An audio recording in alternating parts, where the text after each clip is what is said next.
Everyone, ఈరోజు క్లాస్లో మనం 10th క్లాస్లో ఉన్న సోషల్ సైన్స్లో ఉన్న the rise of nationalism in Europe అనే చాప్టర్ కోసం డిస్కస్ చేద్దాం. ఓకేనా? సో అసలు మనకి ఏంటి నేషనలిజం అంటే ఏంటి అంటే, ఫస్ట్ ఆఫ్ ఆల్ ఈ నేషనలిజం అంటే ఏమి కాదు, ఒక టైప్ ఆఫ్ యూనిటీ. నేషన్ అంతా ఉంటుంది కదా, సో నేషన్ అంతా కలిపి టుగెదర్ ఉండడము, వాళ్ళ మధ్య లవ్ ఉండడము, యూనిటీ అనేది ఉండడం. ఓకేనా? మొత్తం పీపుల్ అనే వాళ్ళందరూ కూడా, సో మీది ఈ స్టేట్, మీకు వేరే రూల్స్, మాకు వేరే రూల్స్. ఓకేనా?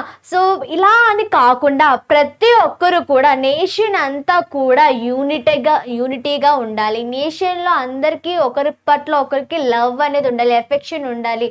సో ఇలా ఉండాలి అన్న దాన్ని ఏమంటామంటే నేషనలిజం అని అంటాం. ఓకేనా? సో నేషనలిజం అంటే ఏంటంటే యూనిటీ, ప్రతి ఒక్కరు లవ్తో ఉండాలి, యూనిటీతో ఉండాలి అనేసి చెప్తారన్నమాట. అయితే యూరోప్లో యూనిటీ లేదంట, యూరోప్లో నేషనలిజం లేదు. అయితే ఇక్కడ మనం ఏం చెప్తున్నాం, the rise of nationalism in Europe. అయితే ఎలా యూరోప్లో నేషనలిజం అనేది రైజ్ అయింది, ఏం చేశారు, ఓకేనా, మిగతా కంట్రీస్లో కూడా ఏం చేశారు, ఏంటి, మొత్తం ఇదంతా కూడా మనం ఈ చాప్టర్లో డిస్కస్ చేసుకోబోతున్నాము. చాలా సింపుల్గా ఉంటుంది. మొత్తం చాప్టర్ అంతా కూడా ఒక వర్డ్ మీదే మొత్తం ఇదవుతుంది. మొత్తం ఏంటి అంటే నేషనలిజం. ఏంటంటే ఏ కంట్రీ తీసుకున్నా మనం ఇందులో ఇంకా చూసుకున్నట్లయితే జర్మనీ చూస్తాము, ఇటలీ చూస్తాము, యూరోప్ చూస్తాము, ఇవన్నీ కంట్రీస్ కోసం మనం చూస్తాం అన్నమాట ఇందులోన ఈ చాప్టర్లో. అయితే ప్రతి దానికి కూడా ఏంటి అంటే మెయిన్గా నేషనలిజం కావాలి, మాకు ఫ్రీడమ్ కావాలి. ఓకే, సో మాకు ఫ్రీడమ్ కావాలి. ఆల్రెడీ మనము సో చెప్తాం కదా, సో ఏంటి అంటే ఫ్రీడమ్ కావాలి. ఓకేనా? ప్రతి పీపుల్కి కూడా ఫ్రీడమ్ కావాలి, నాకు నా రైట్స్ కావాలి. ఓకేనా? సో మనకి నార్మల్గా చూసుకున్నట్టయితే 200 years బ్యాక్ అలా వెళ్ళినట్లయితే ఏంటి, మొత్తం అంతా కూడా బానిసత్వం. అంటే ఎవరో రాజులు ఉంటారు, ఒక పెద్దగా ఎవరైనా రాజులు ఉంటే వాళ్ళు పరిపాలిస్తుంటే మిగతా వాళ్ళందరూ ఏంటి, జస్ట్ వాళ్ళు ఏం చెప్తే అది పాటిస్తూ ఉంటారు, అంతే కదా. ఇలాంటప్పుడు ఏంటి అంటే ప్రజలకు అనిపిస్తుంది అన్నమాట, ఎందుకు మేము వాళ్ళు చెప్పింది వినాలి, ఎందుకు మేము వాళ్ళు చెప్పింది చెయ్యాలి, వాళ్ళకి ఎందుకు అన్ని రైట్స్ ఉన్నాయి, వాళ్ళు అంత మంచిగా సుఖాలు అనుభవిస్తున్నారు, మరి మాకెందుకు లేవు. ఓకే, మేమెందుకు ఇంకా పేదరికంలోనే ఉన్నాము, సరేనా? సో ఇదంతా కూడా ఏంటంటే ఈ పీపుల్ అనే వాళ్ళు ఆలోచించి మాకు ఎలా అయినా ఈ నేషనలిజం కావాలి అనేసి ఈ యూరోప్లో ఉన్న పీపుల్ ఆలోచిస్తున్నారు అనమాట. ఓకేనా? మేము రాజులు చెప్పింది మేము విన్నాం, మాకంటూ మా పీపుల్ కంటూ, మా పేదవాళ్ళు మాకంటూ ఫ్రీడమ్ కావాలి, మాకంటూ యూనిటీ కావాలి. ప్రతి స్టేట్కి డిఫరెంట్ రూల్స్ వద్దు, ప్రతి వేరేకి డిఫరెంట్ లాంగ్వేజెస్ వద్దు, ప్రతి ఒక్కరం కూడా కలిసే ఉండాలి. సో కలిసి కట్టుగా ఉండాలి, యూనిటీగా ఉండాలి, మేము వాళ్ళు చెప్పింది మేము వినము, మా సొంతంగా మాకు ఒక పర్టికులర్ రైట్స్ రూల్స్ అనేవి మాకు కావాలి అని ఫైట్ చేస్తారన్నమాట. ఎవరు అంటే యూరోప్ పీపుల్. ఓకేనా? సో ఇదే మొత్తం చాప్టర్ యొక్క ఇంట్రడక్షన్. సో మనం చాప్టర్లోకి వెళ్ళిపోదాం. సో ఇక్కడ ఫస్ట్ వచ్చేసరికి మనకి ఇక్కడ the dream of world wide democratic and social republics, the pact between nations. Okay, so ఇక్కడ మనకి ఏంటి, ఓకే 1848లో ఈ పర్సన్ అనేవాళ్ళు, ఫ్రెడరిక్ అనే పర్సన్ అనేవాళ్ళు ఏం చేశారంటే తను ఒక ఆర్టిస్ట్ మాట. సో ఏంటి, డ్రాయింగ్ అది గీస్తూ ఉంటారు. అదే విధంగా ఒక డ్రాయింగ్ అనేది, సో మీకు ఇక్కడ క్లియర్గా కనిపిస్తుందో లేదో నాకైతే తెలీదు. మీకు టెక్స్ట్ బుక్స్ ఉంటే టెక్స్ట్ బుక్స్లో లేదు, నాకు టెక్స్ట్ బుక్ లేదు అంటే మీరు ఆన్లైన్లో ఎక్కడ చూసినా కూడా మీకు ఈ డయాగ్రామ్ అనేది వస్తుంది. ఫ్రెడరిక్ సోరీ అనే అతను 1848లో ఏ డయాగ్రామ్ గీశారు అంటే, ఏ ఆర్ట్ అనేది గీశారంటే మనకి ఈ ఆర్ట్ అనేది వస్తుంది. సో ఇక్కడ ఏంటి అంటే మెయిన్గా, సో ఇక్కడ చూద్దాం ఏం చెప్పాను నేను, పీపుల్ అనే వాళ్ళకి ఫ్రీడమ్ కావాలి, యూనిటీ కావాలి, మేము ఆ యొక్క పర్టికులర్ మా కింగ్స్ ఉన్నారు, వాళ్ళు చెప్పింది మేము ఎందుకు వినాలి, మేము చెప్పింది వాళ్ళు ఎందుకు చేయాలి మేము అనేసి అనుకుంటున్నారు, వాళ్ళకి ఫ్రీడమ్ కావాలి అనుకుంటున్నారని చెప్పాను కదా. సో ఇక్కడ ఈ పర్సన్ ఏం చేస్తున్నాడంటే, ద ఆర్టిస్ట్ ఈజ్ సేయింగ్, తను ఏం చేస్తున్నాడు అనుకుంటున్నాడు అనమాట. అతను చెప్తున్నాడు ఏమని, I dream of a world wear తను ఒక డ్రీమ్ కాస్తున్నాడు అంటే తనకు ఒక డ్రీమ్ ఉంది. ఎలాంటి డ్రీమ్ అంట, I dream of a world where every country is free అంటే ఎక్కడ చూసినా ఏ కంట్రీ చూసుకున్నా ఫ్రీగా ఉండి every person has equal rights, kings no longer oppress people and all nations live together. అంటే ఇక్కడ ఏం చెప్తున్నాడు, ఇప్పుడు చెప్పిందే. సో నాకు ఉన్న డ్రీమ్ ఎలా అంటే ప్రతి కంట్రీ కూడా ఫ్రీడమ్గా ఉండాలి, ఏ కింగ్ కింద కూడా మనం పని చేయకూడదు, ప్రతి పర్సన్కి ప్రతి పీపుల్కి కూడా ఎలా ఉండాలి అంటే ఈక్వల్ రైట్స్ ఉండాలి. ఓకేనా. సో ప్రతి ఒక్కరు కూడా లివ్ టుగెదర్, అందరూ కలిసి కట్టుగా కలిసిమెలిసి ఉండాలి అనేసి తనకు ఒక డ్రీమ్ ఉంది. అయితే ఆ డ్రీమ్ను ఉద్దేశించుకొని తనకి ఏదైతే డ్రీమ్ ఉందో, తను ఏదైతే డ్రీమ్ కాస్తున్నాడో దాన్ని మనసులో పెట్టుకొని తనకు ఆర్ట్ అనేది గీశాడు. ఓకేనా. సో ఇక్కడ చాలా మంది పీపుల్స్ అనే వాళ్ళు ఉన్నారు. పీపుల్స్ అనే వాళ్ళు చాలా మంది ఎట్ సైడ్ వాక్ చేస్తున్నారు. మనం ఇక్కడ గమనించినట్లయితే వాళ్ళకి ఫేస్ టువర్డ్ ద స్టాచ్యూ, అంటే స్టాచ్యూ వైపు పీపుల్స్ అందరూ కూడా చూడండి, ఇక్కడ నుండి పీపుల్స్ వీళ్ళందరూ కూడా ఏం చేస్తున్నారు, స్టాచ్యూ దగ్గరికి నడుచుకుని వస్తున్నారు. ఇక్కడ మనం చూసుకున్నట్లయితే పీపుల్ అనే వాళ్ళు ఏంటి, వాళ్ళకి ఏం కావాలి, దే వాంట్ ఫ్రీడమ్. మాకు ఫ్రీడమ్ కావాలి, మేము రాజుల దగ్గర ఇంకా పని చేయలేము, మాకు ఫ్రీడమ్ కావాలి, మాకు రైట్స్ కావాలి. పీపుల్ అదే కదా అనుకుంటారు, నాకు ఫ్రీడమ్ కావాలి అని. పీపుల్ అనే వాళ్ళు ఎక్కడికి వెళ్తున్నారు, స్టాచ్యూ దగ్గరికి వెళ్తున్నారు. మరి ఈ స్టాచ్యూ ఏం చెప్తుంది అంటే లిబర్టీ. ఓకే, స్టాచ్యూ ఏం చెప్తుంది అంటే లిబర్టీ. సో స్టాచ్యూ ఏం చెప్తుంది అంటే లిబర్టీ. లిబర్టీ మీన్స్ ఏంటి అంటే ఫ్రీడమ్. ఓకే, లిబర్టీ మీన్స్ ఏంటి, ఫ్రీడమ్. ఓకే, మనుషులందరికీ పీపుల్స్ అందరికి కూడా ఏం కావాలి, ఫ్రీడమ్ కావాలి. సో ఆ ఫ్రీడమ్ని, మాకు ఫ్రీడమ్ కావాలి అని మనకి ఎలా తెలుస్తుంది అంటే అతను ఒక స్టాచ్యూ రూపంలో, ఒక లిబర్టీ అనే ఒక స్టాచ్యూ రూపంలో అతను ఇండికేట్ చేస్తున్నాడు. సో ఇది ఫ్రీడమ్ మాట. పీపుల్స్ అనేవాళ్ళు ఈ స్టాచ్యూ దగ్గరికి వస్తున్నారు అంటే పీపుల్స్ అనే వాళ్ళకి ఫ్రీడమ్ కావాలి. ఓకేనా. ఒక స్టాచ్యూ ఉంది, అది దేన్ని ఇండికేట్ చేస్తుంది అంటే ఫ్రీడమ్ని ఇండికేట్ చేస్తుంది. పీపుల్ అనే వాళ్ళు ఎక్కడికి వస్తున్నారు, స్టాచ్యూ దగ్గరకు వస్తున్నారు అంటే పీపుల్ అనే వాళ్ళకి ఏం కావాలి అంటే ఫ్రీడమ్ కావాలి అని అక్కడ కనెక్ట్ చేశాడు ఆ రెండిటికి, పీపుల్కి స్టాచ్యూకి. ఇక్కడ మనకి ఫ్లాగ్స్, ఇక్కడ చూడండి, ఇక్కడ ఒక ఫ్లాగ్ ఉంది, ఇక్కడ ఒక ఫ్లాగ్ ఉంది, ఇక్కడ ఒక ఫ్లాగ్, ఇక్కడ ఒక చూడండి, ఇక్కడ ఇవన్నీ కూడా ఏంటి డిఫరెంట్ ఫ్లాగ్స్ మాట. సో ఈ డిఫరెంట్ ఫ్లాగ్స్ అన్నీ కూడా ఏంటి రిప్రజెంట్ చేస్తాయంటే డిఫరెంట్ కంట్రీస్. ఓకేనా. సో మన ఇండియాకి ఒక ఫ్లాగ్ ఉంటుంది, ఇంకొక పాకిస్తాన్కి ఇంకొక ఫ్లాగ్ ఉంటుంది. అలాగా ప్రతి డిఫరెంట్ ఫ్లాగ్ కూడా డిఫరెంట్ కంట్రీస్గా మనకి ఇండికేట్ చేస్తుంది. అంటే ఏంటి, డిఫరెంట్ కంట్రీస్ నుండి పీపుల్స్కి ఏం కావాలంట, ఫ్రీడమ్ కావాలి. ఓకేనా. సో ఫస్ట్ పీపుల్కి ఏం కావాలి, ఫ్రీడమ్ కావాలి. ఈ యొక్క లిబర్టీ, ఈ స్టాచ్యూ అనేది ఏంటి ఇండికేట్ చేస్తుంది అంటే ఫ్రీడమ్ ఇండికేట్ చేస్తుంది. ఈ యొక్క ఫ్లాగ్స్ ఏమి ఇండికేట్ చేస్తున్నాయి అంటే డిఫరెంట్ కంట్రీస్ని ఇండికేట్ చేస్తున్నాయి. అదేవిధంగా టార్చ్ ఇక్కడ మనకి క్లియర్గా కనిపించట్లేదు, కానీ ఈ చేతి దగ్గర మనకి ఒక టార్చ్ ఉంది. అదేవిధంగా ఈ చేతి దగ్గర ఒక పేపర్ బండిల్, ఒక పేపర్స్ అనేది పట్టుకొని ఉన్నారన్నమాట. అంటే ఇక్కడ ఏం ఇండికేట్ చేస్తుంది, టార్చ్ మనం ఎందుకు యూజ్ చేస్తామంటే చీకటిగా ఉన్నప్పుడు దానికి టార్చ్ ఆన్ చేస్తే ఏమొస్తుంది, మనకి లైట్ వస్తుంది. ఓకేనా. అంటే చీకట్లో ఉన్నదానికి వెలుగు వస్తుంది. దాన్ని మనము ఏమంటామంటే టార్చ్. నాలెడ్జ్ అండ్ హోప్ అంటే ఆ యొక్క లైట్ అనేది, ఆ యొక్క టార్చ్ అనేది దేన్ని ఇండికేట్ చేస్తుంది, నాలెడ్జ్ అండ్ హోప్, దీన్ని ఇండికేట్ చేస్తుంది అన్నమాట. టార్చ్ అంటే ఆ ఫ్రీడమ్ అనే ఆ యొక్క లిబర్టీ అనే స్టాచ్యూ ఒకవైపు టార్చ్ పట్టుకుంది అంటే పీపుల్కి నాలెడ్జ్ కావాలి, హోప్ ఉండాలి. ఇంకొక పక్క పేపర్ బండిల్ అంటే ఏంటంటే రైట్స్.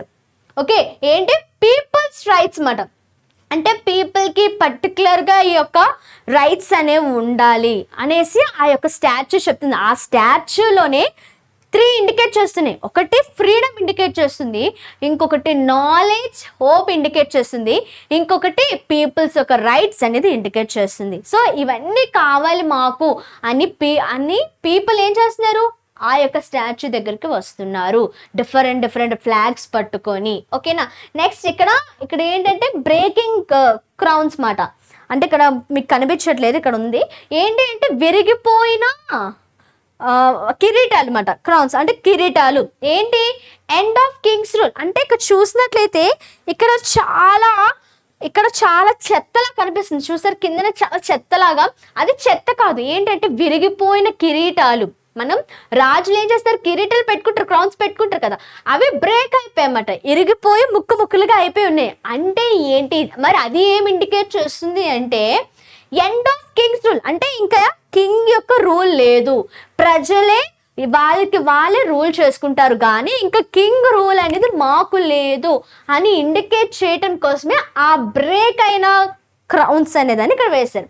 సో అదే మనకి ఇక్కడ ఒక చెత్తలాగా ఇక్కడ కనిపిస్తుంటుంది. సో అవి ఏంటి, బ్రేకింగ్ క్రౌన్స్ మాట. నెక్స్ట్ ఇక్కడ మీకు టెక్స్ట్ బుక్లో క్లియర్గా కనిపిస్తుంది మాట, ఇక్కడ కరెక్ట్ కనిపించట్లేదు. ఇక్కడ ఫ్రాటర్నైట్, ఓకే ఫ్రాటర్నైట్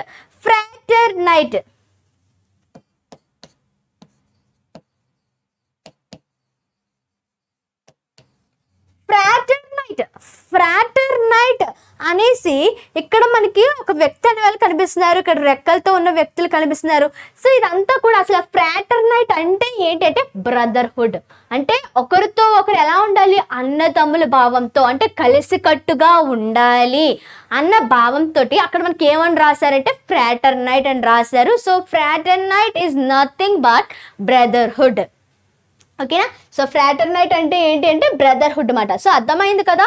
సో ఇక్కడ మనకి ఏంటి అంటే ఓకే, ఇక్కడ ఫ్రెడరిక్ అనే ఒక వ్యక్తి మనకి 1848లో ఒక ఆర్ట్ అనేది గీశారు. అసలు ఫస్ట్ అతను ఏమనుకొని ఈ ఆర్ట్ అనేది గీశాడు అంటే పీపుల్ అంతా కూడా ఫ్రీడమ్గా ఉండాలి, ప్రతి కంట్రీ ఫ్రీడమ్గా ఉండాలి, వాళ్ళు కింగ్స్ కిందన పని చేయకూడదు, నెక్స్ట్ ఏంటంటే వాళ్ళకి రైట్స్ అనేవి ఉండాలి అనే ఒక డ్రీమ్ అనేది అతనికి ఉండి దాని ప్రకారంగా మనకి ఏంటంటే ఒక ఆర్ట్ అనేది గీశారు.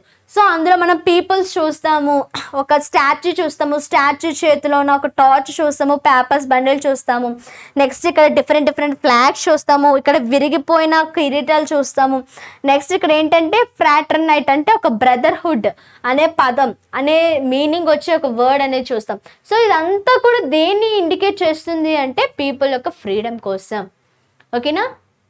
సో ఇదంతా కూడా అరికట్టడం కోసం, మెయిన్గా ఏంటంటే కింగ్ రూల్ అనేదాన్ని అరికట్టడం అనే దానికోసం మాకు ఫ్రీడమ్ కావాలి, మాకు బ్రదర్హుడ్ కావాలి, మేము డిఫరెంట్ కంట్రీస్ అన్నీ కూడా కలిసి ఉంటామని చెప్పడానికి ఇదొక ఆర్ట్ మాట. ఓకేనా. ఇది చాలా ఇంపార్టెంట్ అండ్ ఈజీగా కూడా ఉంటుంది అన్నమాట, పెద్ద కష్టం ఏమి ఉండదు. ఓకేనా. ఒక స్టోరీలా గుర్తుపెట్టుకుంటే ప్రతిదీ మనకి మంచిగానే ఉంటుంది. ఓకేనా. సో అర్థమైంది కదా ఈ యొక్క నెక్స్ట్. సో ఇక్కడ ఏంటంటే ఓకే అయిపోయింది. నెక్స్ట్ ఏంటంటే the French revolution and the idea of the nation. అయితే ఇక్కడ ఏమనుకున్నారంటే ఫ్రాన్స్ పీపుల్, ఓకేనా, యూరప్ ఇప్పుడు అయ్యింది, ఇప్పుడు ఫ్రాన్స్లో ఇక్కడ ఏమైంది అంటే ఫ్రాన్స్ పీపుల్ అనుకుంటున్నారు అన్నమాట, వాళ్ళకి ఇక్కడ చూడండి ఫస్ట్ బిఫోర్ ద రెవల్యూషన్ అంటే రెవల్యూషన్ అవ్వకముందు ఎలా ఉండేది అంటే France was ruled by an absolute monarch. అంటే చెప్పాను కదా ఏంటి, రాజ్యాలు ఉంటాయి అంటే పీపుల్స్ ఉంటారు, వాళ్ళు ఎవరు ఇది చూస్తారు అంటే వాళ్ళు ఎవరు పరిపాలిస్తున్నారు అంటే రాజులు పరిపాలిస్తున్నారు. ఓకేనా. ఈ రెవల్యూషన్ అనేది రాకముందు ప్రజలందరినీ రాజులు పరిపాలిస్తున్నారు. ద కింగ్ కంట అన్లిమిటెడ్ పవర్స్, అంటే ఏం చేసినా అడిగే వాళ్ళే లేరు, ఎందుకంటే అతను కింగ్ కాబట్టి ఏం చేసినా అడిగే వాళ్ళు లేకుండా పోయారు. Common people paid heavy taxes and had no equal rights. అంటే ఏంటి, ఆ ప్రజలు ఏం చేస్తున్నారు, ప్రజల మీద ఎక్కువ ట్యాక్సెస్ పే చేయాలి, మీరు ఇంత ట్యాక్స్ పే చేయాలి, మీరు ఇంత ట్యాక్స్ పే చేయాలి, మొత్తం ఎక్కువ ట్యాక్సెస్ అనేవి ప్రజల చేత పే చేయించుకుంటున్నారు. అంతేకాకుండా కింగ్కి వీళ్ళకి ఈక్వల్ రైట్స్ లేవు. ఓకేనా. కింగ్కి ఏమో అన్లిమిటెడ్ పవర్స్ ఉన్నాయి, నార్మల్ పూర్ పీపుల్కి ఏమొచ్చి అసలు ఈక్వల్ రైట్స్ అనేవి లేవు. ఓకేనా. ఎప్పుడు బిఫోర్ రెవల్యూషన్. ఓకే, రెవల్యూషన్కి ముందు ఇలా ఉండేది అంటే ఎలాగా, మొత్తం పీపుల్ అందరికీ కూడా ఒక రాజు అనేవాడు ఉండేవాడు, తను పరిపాలించేవాడు, తనకు అన్లిమిటెడ్ పవర్స్ అనేవి ఉండేవి. అయితే ఈ పూర్ పీపుల్ చేత ఎక్కువ ట్యాక్సెస్ అనేవి పే చేయించుకునేవాడు. తర్వాత ఏం చేయంటే ఈక్వల్ రైట్స్ కూడా ఇచ్చేవాడు కాదు బిఫోర్ రెవల్యూషన్. మరి ఫ్రెంచ్ రెవల్యూషన్ అని ఒకటి వచ్చింది అన్నమాట. ఈ ఫ్రెంచ్ రెవల్యూషన్ అనేది ఎప్పుడు వచ్చింది అంటే 1789లో వచ్చింది. ఫ్రెంచ్ రెవల్యూషన్ అనేది 1789లో వచ్చింది. ఏంటి, people revolted against the king demanding, revolted అంటే ఏంటంటే ఫైట్ చేశారు. ఏంటి? ఫైట్ చేశారు అగైన్స్ట్ ద కింగ్ డిమాండింగ్. అంటే రాజు ఏం చెప్తున్నాడంటే డిమాండ్ చేస్తున్నాడు, మీరు ఇలా చేయండి, మీరు ఇలా చేయండి, మీరు ఇంత ట్యాక్స్ పే చేయండి, ఇలా అని చెప్తుంటే ఇంతకు ముందు వరకు ఏం చేసేవారంటే సరేలే రాజు చెప్తున్నాడు కదా, లేకపోతే ఏం చేస్తాడో ఏంటో అనేసి పే చేసేసేవారు. ఇప్పుడు ఏంటంటే ఈ ఫ్రెంచ్ రెవల్యూషన్ అని వచ్చాక వాళ్ళు ఏం చేస్తున్నారంటే పీపుల్ అనేవాళ్ళు మేము ఎందుకు పే చేయాలి, మేము పే చేయకపోతే మీరు ఏం చేస్తారు, కొడతారా, రెండైతే కొట్టుకుందాం అనేసి వాళ్ళు ఫైట్ చేస్తున్నారు. అంటే దానికి ఏవైతే కింగ్స్ డిమాండ్స్ ఉన్నాయో మీరు ఎలా చేయండి అలా చేయండి ఉన్నాయో దానికి వ్యతిరేకంగా వెళ్తున్నారు, వ్యతిరేకంగా ఫైట్ చేస్తున్నారు. దాన్ని ఏమంటారు అంటే French revolution. So people revolted అంటే people fight against the king demanding. King డిమాండింగ్కి అగైనెస్ట్ గా పీపుల్ అనే వాళ్ళు ఫైట్ చేయడం ఏమంటామంటే ఫ్రెంచ్ రెవల్యూషన్ అంటాము. ఓకేనా? ఫ్రాన్స్ పీపుల్ అనే వాళ్ళు అగైనెస్ట్ గా ఇచ్చేస్తున్నారు కాబట్టి దాన్ని ఫ్రెంచ్ రెవల్యూషన్ అని పేరు పెట్టారన్నమాట. ఓకేనా? France people. సో ఫ్రాన్స్ వాళ్ళకి సంబంధించిన వాళ్ళు అంటే ఫ్రాన్స్ వాళ్ళు ఏంటి అగైనెస్ట్ చేశారు అంటే ఫైట్ చేస్తున్నారు కాబట్టి ఆ యొక్క రెవల్యూషన్కి ఫ్రెంచ్ రెవల్యూషన్ అని పేరు పెట్టారు. ఓకేనా? ఇక్కడ మనకేంటి ఫైట్ లేదా ఏమంటాము అంటే తిరుగుబాటు అంటాం. తెలుగులోన తిరుగుబాటు చేశారు అంటారు కదా, తిరుగుబాటు. ఓకేనా? రివాల్టెడ్ ఈజ్ నథింగ్ బట్ ఫైట్ చేస్తారు అగైనెస్ట్ గా, లేదంటే తిరుగుబాటు చేశారు. తెలుగు వాళ్ళకి తిరుగుబాటు చేశారు. సో దేనికోసం తిరుగుబాటు చేశారంటే లిబర్టీ కోసం. అంటే లిబర్టీ అంటే ఏం చెప్పాను ఇందాక స్లైడ్ లో, ఫ్రీడమ్. లిబర్టీ అంటే ఫ్రీడమ్ కోసం వాళ్ళు ఏంటి స్టార్ట్ చేశారు ఫైట్ చేయడం. తర్వాత ఈక్వాలిటీ అంటే ప్రతి ఒక్కరు, నువ్వు రాజు కదా నీకు ఇంత పవర్ ఉంది, నేను పీపుల్ కదా, నేను పూర్ పీపుల్ కదా, నాకు ఇంత రైట్స్ ఉన్నాయి, నాకు ఇలా అనేసి. అలా కాకుండా ప్రతి ఒక్కరు కూడా ఈక్వల్గా ఉండాలి, ఈక్వల్ రైట్స్ ఉండాలి అని చెప్తుంది. ఫ్రాటర్నిటీ. ఓకే, ఫ్రాటర్నిటీ అంటే ఇందాకే చెప్పుకున్నాం బ్రదర్హుడ్ అని, ఫ్రాటర్నైట్ అనేసి చెప్పుకున్నాక ఫ్రాటర్నిటీ. సో ఇదేంటి బ్రదర్హుడ్ అంటే ప్రతి ఒక్కరు కూడా అన్నదమ్ముల ఇదితో ఉండాలి, ఆ యొక్క రిలేషన్లో ఉండాలి. ఓకేనా? సో లిబర్టీ కోసం, ఈక్వాలిటీ కోసం, ఫ్రాటర్నిటీ కోసం ఈ యొక్క ఫ్రెంచ్ పీపుల్ అనే వాళ్ళు ఏం చేశారు అంటే కింగ్ డిమాండ్కి అగైన్గా ఫైట్ చేశారు. దాన్నే ఫ్రెంచ్ రెవల్యూషన్ అంటారు. సో అది ఎప్పుడు వచ్చిందంటే 1789లో వచ్చింది. ఓకేనా? సో మీకు అడిగారు అనుకోండి క్వశ్చన్ అనేది, the French revolution and the idea of the nation అనేసి అడిగారు అనుకోండి. సో మీకు డైరెక్ట్గా అడిగి ఉండొచ్చు, లేకపోతే ఇప్పుడు క్వశ్చన్ అనేది మనకి డైరెక్ట్గా అడగకుండా మనకి కొంచెం వెరైటీగా అడుగుతున్నారు కాబట్టి అప్పుడు ఏం చేస్తారు, మీకు కాన్సెప్ట్ తెలిసి ఉండాలి. ఫ్రాన్స్ అనగానే మనకి ఏం గుర్తురావాలి, French revolution. So French revolution అంటే బిఫోర్ రెవల్యూషన్ ఎలా ఉండేది, తర్వాత ఫ్రెంచ్ రెవల్యూషన్ అప్పుడైనా ఎలా ఉండేది, మొత్తం కూడా మీకు అసలు ఏదో గుర్తుకు రాకపోయింది అనుకోండి. ఫస్ట్ నేనేం చెప్పాను, మొత్తం చాప్టర్ అంతా కూడా దేని మీద ఉంటుంది, నేషనలిజం అంటే యూనిటీ మీద, ఫ్రీడమ్ మీద, ఈక్వల్ రైట్స్ మీద, దీని మీద ఎక్కడ ఉంటుంది. సో దానికి సంబంధించి ఏదో ఒక కొంచెం మ్యాటర్ రాయండి. ఓకేనా? ఏది రాయకపోవడం కన్నా ఏదో ఒకటి రాయడం మంచిదే కదా. అలా అనేసి ఇంకొక చాప్టర్ ఇక్కడ తీసుకుని రాయకండి, ఏ చాప్టర్లోది దానికి సంబంధించింది రాయండి. ఓకేనా? సో అర్థమైంది కదా, the French revolution and the idea of the nation.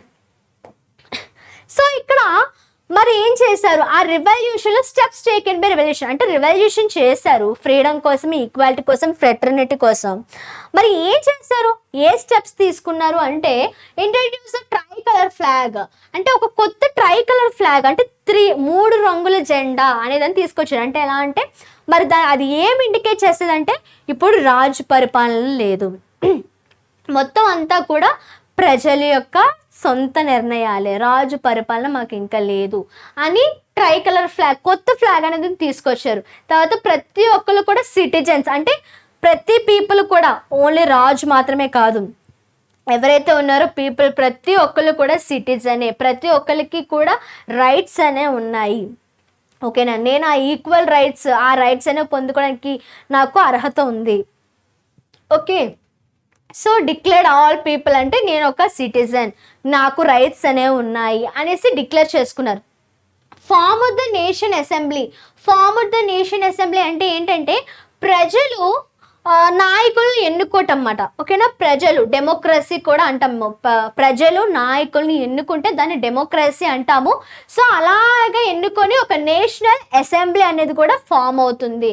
Form the national assembly. So ప్రజలు ఏం చేస్తున్నారు, వాళ్ళకి నచ్చిన వాళ్ళు వీళ్ళు కరెక్ట్ అనుకున్న ఒక నాయకుల్ని వాళ్ళు ఎన్నుకుంటున్నారు అన్నమాట. అలాగా ఒక ఫామ్ ఏమవుతుంది, ఒక నేషనల్ అసెంబ్లీ అనేది ఫామ్ అవుతుంది.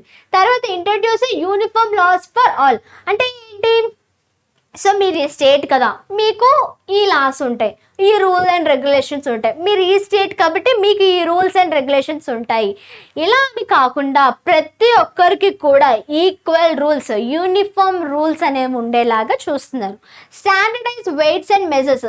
స్టాండర్డైజ్ అంటే వెయిట్స్ అండ్ మెజర్స్ అంటే ఇప్పుడు ఒక దగ్గర 1 kg అయితే ఇంత వస్తుంది, ఇంకొక దగ్గర ఎక్కడైనా 1 kg అయితే ఇంత. అంటే ఏంటి, ప్రతి కంట్రీకి లేదా ప్రతి స్టేట్కి వెళ్ళే కొద్దీ ఆ యొక్క వెయిట్ మెజర్మెంట్స్ ఏమవుతున్నాయంటే తగ్గిపోవడము, అంటే డిఫరెన్స్ వచ్చేసింది, అంతే కదా. సో ఎక్కడికి వెళ్ళినా 1 kg అంటే 1000 grams కాబట్టి సో దానికి సరిపడా క్వాంటిటీ అనేది ఉండాలి. ఇక్కడ ఏం చేస్తున్నారంటే ఒక్కొక్క స్టేట్కి ఒక్కొక్కటి మారిపోతుంది అన్నమాట. అలా కాదు, ఎక్కడికి వెళ్ళినా కూడా వెయిట్స్ మెజర్మెంట్స్ అనేవి ఒకేలా ఉండాలి అని చెప్తున్నారు. తర్వాత ప్రమోటెడ్ ఫ్రెంచ్ అంటే మీరు ప్రతి ఒక్క స్టేట్కి కూడా ఏంటి, ఫ్రెంచ్ లాంగ్వేజ్ కామన్ లాంగ్వేజ్ ఉండాలి. మీరు ఇంకొక లాంగ్వేజ్ మాట్లాడడం, వాళ్ళు ఇంకొక లాంగ్వేజే మాట్లాడాలి. ఇలా కాకుండా ప్రతి ఒక్కరు కూడా ఫ్రెంచ్ లాంగ్వేజే కామన్ లాంగ్వేజ్గా మాట్లాడాలి అని చెప్తున్నారు అనమాట. సో మీరు ఏంటి అంటే మెయిన్గా నేను ఇక్కడ నోట్స్ అనేది మీరు కావాలంటే స్క్రీన్ షాట్స్ తీసుకోవచ్చు. అవసరమైన దగ్గరే పారాగ్రాఫ్స్ లాగిస్తాను, లేకపోతే చిన్న చిన్న పాయింట్స్ లాగిచ్చి దాన్ని మనం బ్రీఫ్గా అర్థం చేసుకుందాం. మీరు ఏంటంటే ఇక్కడ ఉన్న పారాగ్రాఫ్లు అలా రాసేసుకోవడం కాకుండా ఏదైతే వింటున్నారో దాన్ని మీరు బ్రీఫ్గా రాసేలా ఉండాలి. ఇప్పుడు ఫర్ ఎగ్జాంపుల్ నేను introduce the try colour flag అని చెప్పాను, అక్కడ పాయింట్ పెట్టానంటే మీరు అదే పాయింట్ రాసుకోవడం కాదు. అంటే ఏంటి, ఆ ట్రై కలర్ ఫ్లాగ్ అసలు దేని ఇండికేట్ చేస్తుందంటే ఇంకా రాజు పరిపాలన మాకు లేదు, మాకు మేమే ఇంకా ప్రతిదీ అంటే ఆ టైపు మీరు అది కూడా రాసుకోవాలి.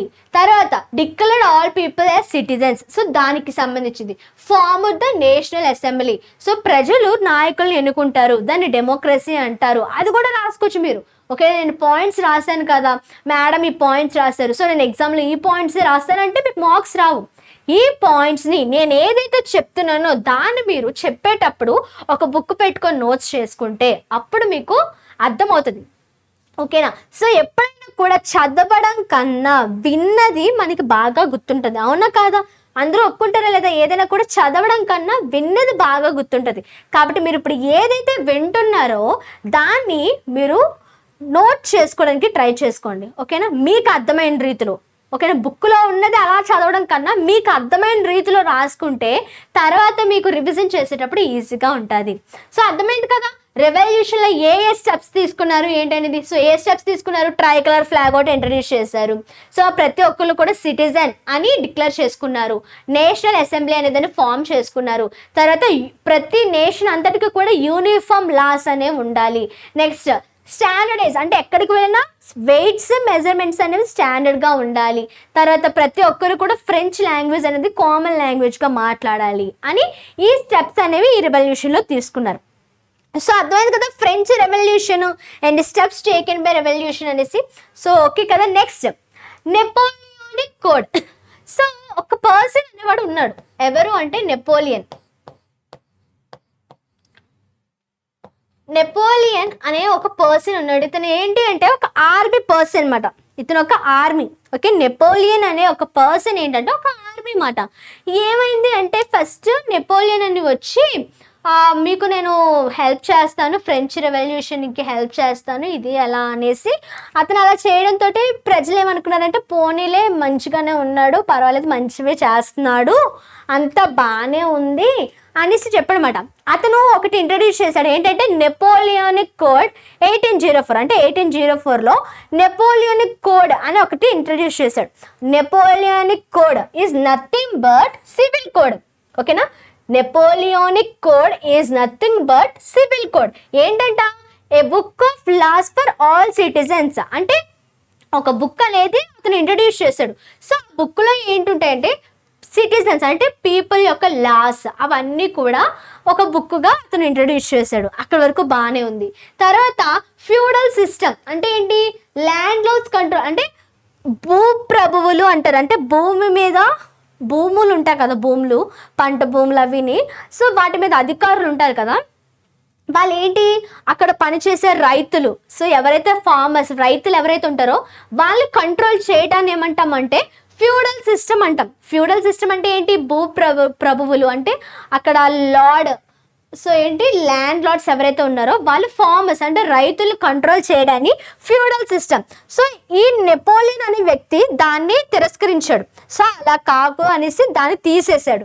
తర్వాత సర్వ్డమ్, ఇదేంటంటే farmers were tied to landlords land, same అంటే వాళ్ళతో అది అంటే ఏంటి సేమ్ ఇది కూడా వాళ్ళ కింద పని చేయడము, వాళ్ళతో కలిసి పని చేయడము, ల్యాండ్ లార్డ్స్ దగ్గర ఫార్మర్స్ అనే వాళ్ళు పని చేయడము, ఓకేనా, వాళ్ళకి ఇంకా కట్టుబడి ఉండడము, ఇదంతా కూడా ఏంటి సర్వ్డమ్. సో ఈ నెపోలియన్ అనే వ్యక్తి ఇది కూడా క్యాన్సిల్ చేస్తాడు. తర్వాత గిల్డ్ ఏంటంటే a group controlling who could work in a particular trade, అంటే ఒక దగ్గర పనిచేసే ఒక ట్రేడ్ అంటే ఒక బిజినెస్ అంటే చిన్న చిన్న వ్యాపారాలు చేసుకుంటారు కదా, సో ఆ వ్యాపారాలు చేసుకునే కంట్రోల్ చేసే వాళ్ళు ఉంటారు. సో ఒక పర్టికులర్ పార్ట్ వాళ్ళని ఏమంటారంటే గిల్డ్ అని అంటారు. ఓకేనా, a group controlling who could work in a particular trade అంటే ఏంటి కంట్రోల్ చేస్తారన్నమాట. సో వాళ్ళని ఏమంటారంటే గిల్డ్. సో ఇది కూడా తీసేసారు. ఓకేనా, సో ఇవన్నీ మంచిగానే ఉన్నాయి. ఏం చేశాడు, ఫస్ట్ ఈ నెపోలియన్ అనే వ్యక్తి ఆర్మీ వచ్చి ఏం చేశాడంటే నెపోలియనిక్ కోడ్ అంటే సివిల్ కోడ్ అనేది దాన్ని తీసుకొచ్చాడు. అందులో ఏంటంటే అది ఒక బుక్ మాట. సో ఈ బుక్లో ఏముంటాయంటే సిటిజన్స్ యొక్క లాస్ అన్నీ కూడా ఉంటాయి, అంతా బాగానే ఉంది. తర్వాత భూప్రభువులు అనే వాళ్ళు ఏంటంటే ఫార్మర్స్ అంటే రైతుల్ని కంట్రోల్ చేయకూడదు అది అని తీసాడు. తర్వాత సర్వ్డమ్ అంటే సేమ్ ఇంకా ఆ ఫార్మర్స్తో వాళ్ళు ఏంటి కట్టుబడి ఉండకూడదు అవన్నీ కూడా అది కూడా తీసేశాడు. తర్వాత ఈ గిల్డ్ అంటే ఒక పర్టికులర్లోన ఆ ట్రేడ్లోన వాళ్ళు బానిసత్వంగా ఒక గ్రూప్ ఆఫ్ పీపుల్ వచ్చి కంట్రోల్ చేయడము, వ్యాపారం చేస్తున్న వాళ్ళని, సో ఇది కూడా తీసేశాడు. ఇక్కడ వరకు అంతా బాగానే ఉంది. అన్నీ ఎవరైతే కంట్రోల్ చేస్తున్నారో వాటన్నిటిని అలా కాకుండా కంట్రోల్ చేయకుండా చేసేసాడు, అంతా బాగానే ఉంది. ఇక్కడ వరకు నెపోలియన్ అంటే ఒక మంచి వ్యక్తి. ప్రజలందరూ కూడా ఏమనుకుంటున్నారంటే నెపోలియన్ అంటే ఒక మంచి వ్యక్తి, మనకి హెల్ప్ చేయడానికే వచ్చాడు అని అనుకున్నారు.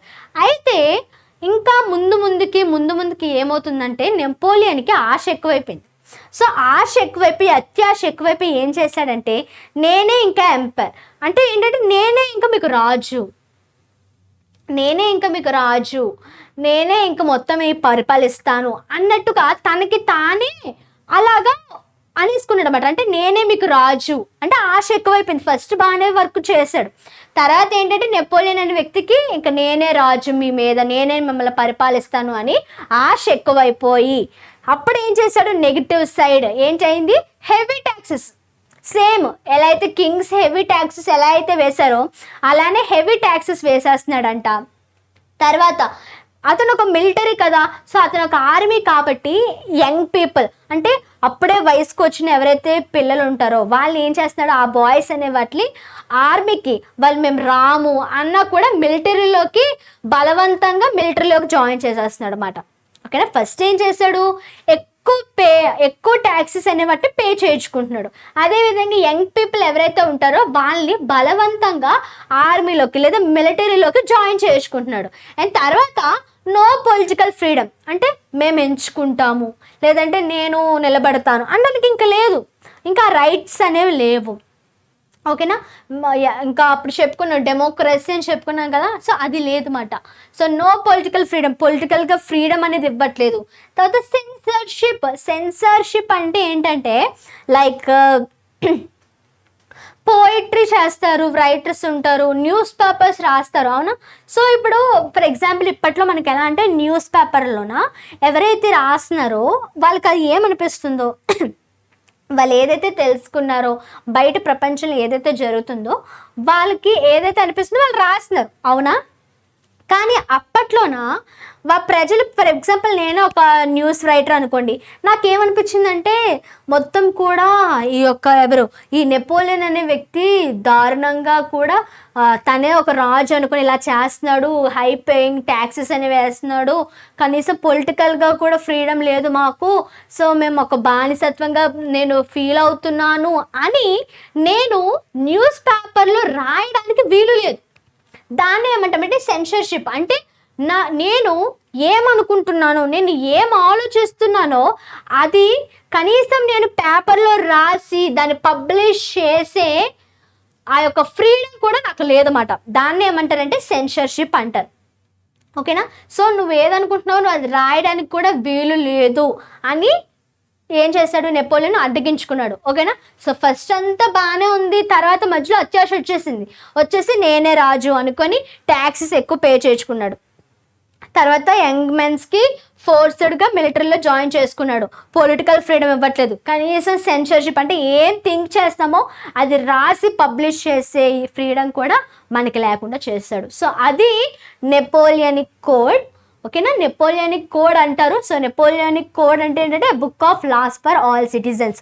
సో నెపోలియన్ అనే వ్యక్తి ఏం చేస్తాడు ఏంటి, సో చెప్పాను కదా ఈ పాయింట్స్ అంటే మేడం ఈ పాయింట్స్ ఇచ్చారు కదా అని మీరు ఈ పాయింట్స్ రాయడం కాదు, దాన్ని ఇంకా బ్రీఫ్గా ఎలా రాయొచ్చు, రాయమన్నాను కదా అని సోది రాయకూడదు, దానికి రిలేటెడ్గా రాయాలి. ఓకేనా?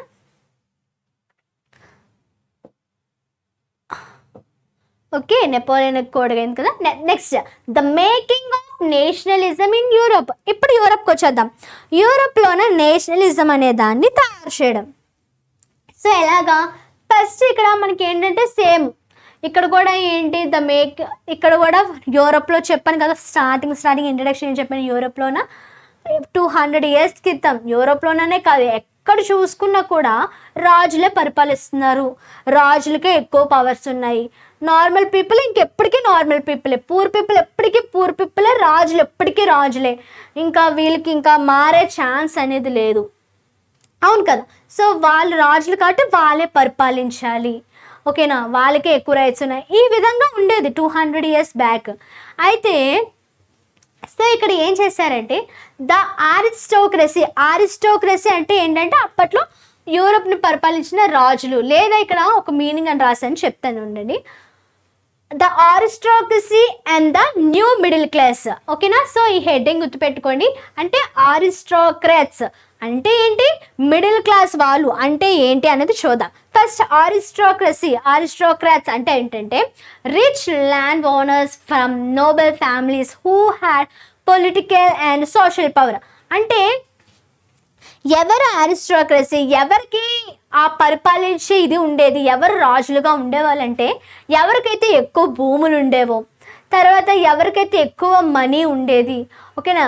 సోషల్గా ఎక్కువ పవర్ ఎవరికి ఉందంటే మొత్తం అందరిలో పవర్ ఎవరికి ఉంది, తర్వాత పొలిటికల్గా ఎవరు బాగా పవర్లో ఉన్నారు, మనీలోనే ఎవరు పవర్ ఉన్నారు అంటే ప్రతి దాంట్లో కూడా ఎవరైతే బాగా అంటారు కదా బలిసున్నారు అనేసి, సో ఎవరైతే ప్రతి దాంట్లో మంచిగా బలిసున్నారో వాళ్ళే అప్పుడు ప్రజల్ని పరిపాలించేవారు. సో వాళ్ళు ఏమన్నారంటే ఆరిస్టోక్రసీ మీరు ఎలా ప్రొనౌన్స్ చేసినావో పర్వాలేదు, ఆరిస్టోక్రసీ. ఓకే?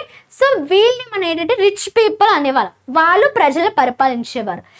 అంటే వాళ్ళు బై బర్త్ వాళ్ళు రిచ్ పీపుల్గా పుట్టారు,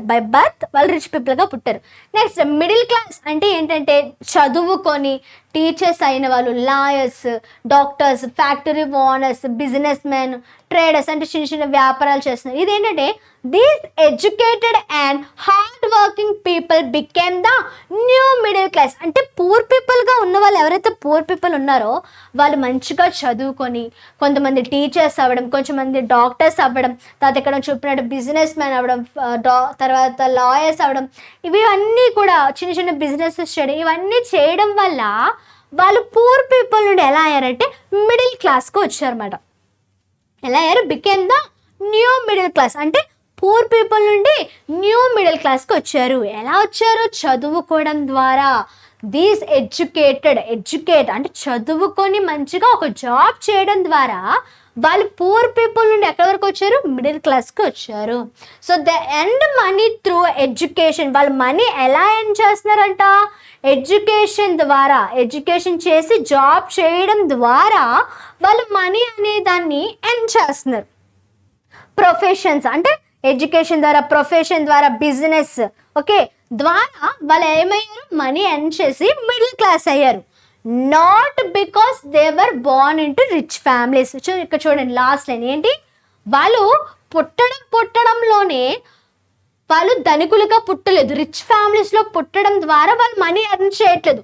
వాళ్ళు పేదవాళ్ళగా పుట్టి ఎడ్యుకేషన్ చేసి లేదా ప్రొఫెషన్స్లోకి వెళ్ళి లేదా బిజినెస్ చేసి వాళ్ళు మనీ సంపాదిస్తూ వాళ్ళు మిడిల్ క్లాస్కి వెళ్ళారు. ఓకేనా. So aristocracy and middle class అంటే డిఫరెన్స్ ఏంటంటే, అరిస్టోక్రసీ అంటే ఏంటంటే వాళ్ళు పుట్టడమే రిచ్ పీపుల్గా పుట్టారు, వాళ్ళకి బోల్డ్ భూములు ఉన్నాయి, వాళ్ళు చాలా మనీ ఉంది, వాళ్ళకి చదువు ఉన్నా లేకపోయినా, కొంతమంది డబ్బు ఉన్నది అంటే చదువుకున్నారు, బాగా చదువుకున్నారు అని అయితే కాదు కదా, వాళ్ళకి చదువు లేదు కానీ ఏముంది, వాళ్ళకి మనీ ఉంది. ఎందుకు, వాళ్ళు పుట్టడమే రిచ్ ఫ్యామిలీలో పుట్టారు కాబట్టి వాళ్ళకి మంచిగా ఆస్తి అంతా ఉంది. కానీ ఈ మిడిల్ క్లాస్ పీపుల్ ఎవరైతే ఉన్నారో వాళ్ళు పేదవాళ్ళు, స్టార్టింగ్ పేదవాళ్ళు, రిచ్ ఫ్యామిలీలో పుట్టలేదు, పేదవాళ్ళు అయినప్పటికీ వాళ్ళు చదువుకొని ఒక మంచి ప్రొఫెషన్స్ అంటే వాళ్ళకి ఏదైతే మంచిగా జాబ్ చేయగలరో ఆ జాబ్ చేస్తూ మనీ సంపాదిస్తూ మిడిల్ క్లాస్లోకి వచ్చారు. ఓకేనా. సో ఇది aristocracy and the new middle class. ఓకేనా. సో ఎలాగ నేషనలిజం చూస్తున్నారు కదా. సో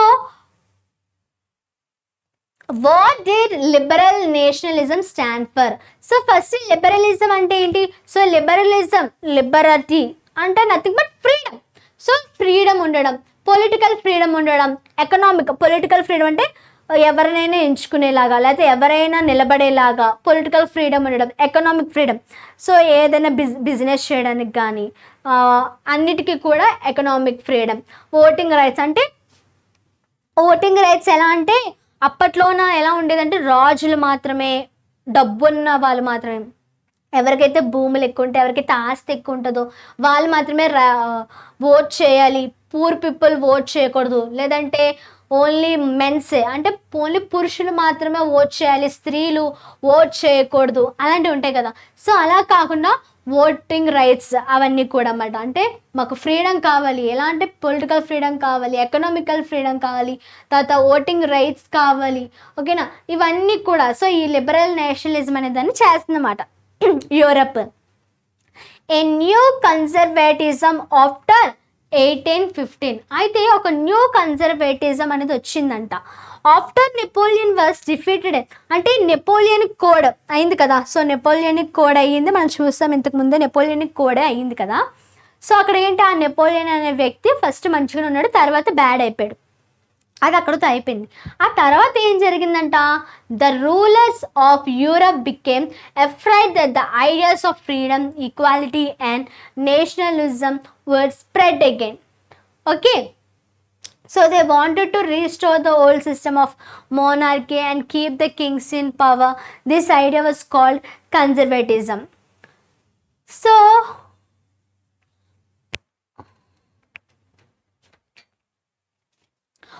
ఇక్కడ మనం ఏం చెప్తున్నారు, after Napoleon so the rulers of Europe became afraid.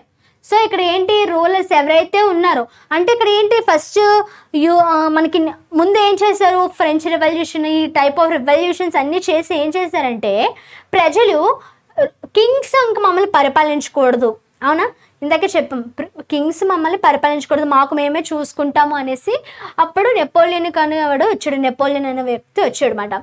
So అది అయిపోయింది. తర్వాత ఏమైందంటే సో అప్పుడు ఏమైంది, ఇంకా పరిపాలిస్తారు ఎవరైతే యూరప్ని, రూలర్స్ ఆఫ్ యూరప్ ఎవరైతే పరిపాలిస్తున్నారో వాళ్ళు వచ్చారన్నమాట.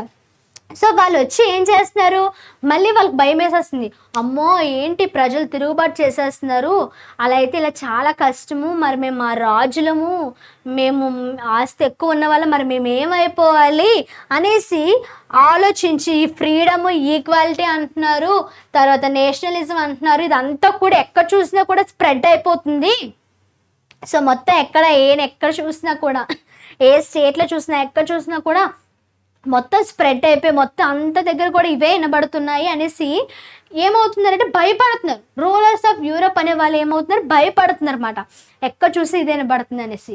అయితే మళ్ళీ వాళ్ళు ఏమనుకుంటున్నారంటే they wanted to restart the old system, అంటే మళ్ళీ ఓల్డ్ సిస్టమ్ అనేది తేవాలి. ఓకేనా. సో ఏం చేస్తున్నారు, ఎవరైతే ఈ కింగ్స్ ఉన్నారో, అమ్మో ఈ ప్రజలు అనే వాళ్ళకి ఎక్కడ నుండి ధైర్యం వచ్చేసింది, మొత్తం ఎక్కడ చూసినా కూడా మాకు ఫ్రీడమ్ కావాలి, తర్వాత మాకు ఈక్వాలిటీ కావాలి, మాకు నేషనలిజం కావాలని మొత్తం అంతా కూడా ఎక్కడ చూసినా ఇదే పడుతుంది. కాబట్టి మళ్ళీ మనం ఏం చేయాలంటే మళ్ళీ మనం ఓల్డ్ సిస్టమ్ అనేది తీసుకురావాలి. మళ్ళీ ఓల్డ్ సిస్టమ్ అంటే ఏంటి, మోనార్కీ, అంటే మళ్ళీ రాజులు పరిపాలించే కాలంకి రావాలి. అంటే మళ్ళీ monarchy and keep the Kings in power, అంటే మళ్ళీ రాజులు పవర్లోకి రావాలి, మళ్ళీ ప్రజలు మా కిందే ఉండాలి, మేము ప్రజల పైనే ఉండాలి అని రాజులు ఎవరైతే యూరప్ను పరిపాలిస్తున్నారో వాళ్ళు మళ్ళీ థింక్ చేస్తున్నారంట. So this idea was called conservatism. ఏంటి, ఇలా ఎవరైతే రాజు అనుకున్నారో ఒక ఐడియా చేశారు కదా, దాన్ని ఏమంటాము అంటే కన్జర్వేటిజం అంటాం. ఏమంటాం, కన్జర్వేటిజం. సో ఏ న్యూ కన్జర్వేటిజం ఆఫ్టర్ 18, అంటే సో ఇక్కడ నెపోలియన్ వచ్చాడు, ఆ కోడని తెచ్చాడు, అక్కడ వరకు అంతా బాగానే ఉంది. అప్పుడేంటి, ప్రజలు వాళ్ళే కొంచెం ఇచ్చేసుకోవడం అనేది ట్రై చేశారు. ఆ తర్వాత మళ్ళీ ఒక కన్జర్వేటిజం అంటే ఏంటి, మళ్ళీ రాజులు మళ్ళీ రావాలి అని మళ్ళీ వాళ్ళు ఆలోచించారన్నమాట. సో ఆ ఐడియాని ఏమంటాము అంటే కన్జర్వేటిజం అంటారు. సో కాంగ్రెస్ ఆఫ్ వియన్నా, తర్వాత డ్యూక్ మెట్రనిక్, సో ఈ రెండు మీటింగ్స్, ఇవి ఏంటంటే మీటింగ్స్.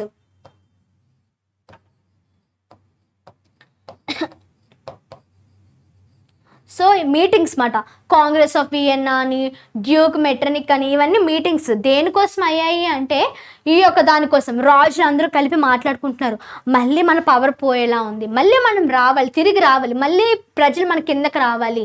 సో ఇవన్నీ ఆలోచించుకొని 2 మీటింగ్స్ పెట్టుకున్నారు.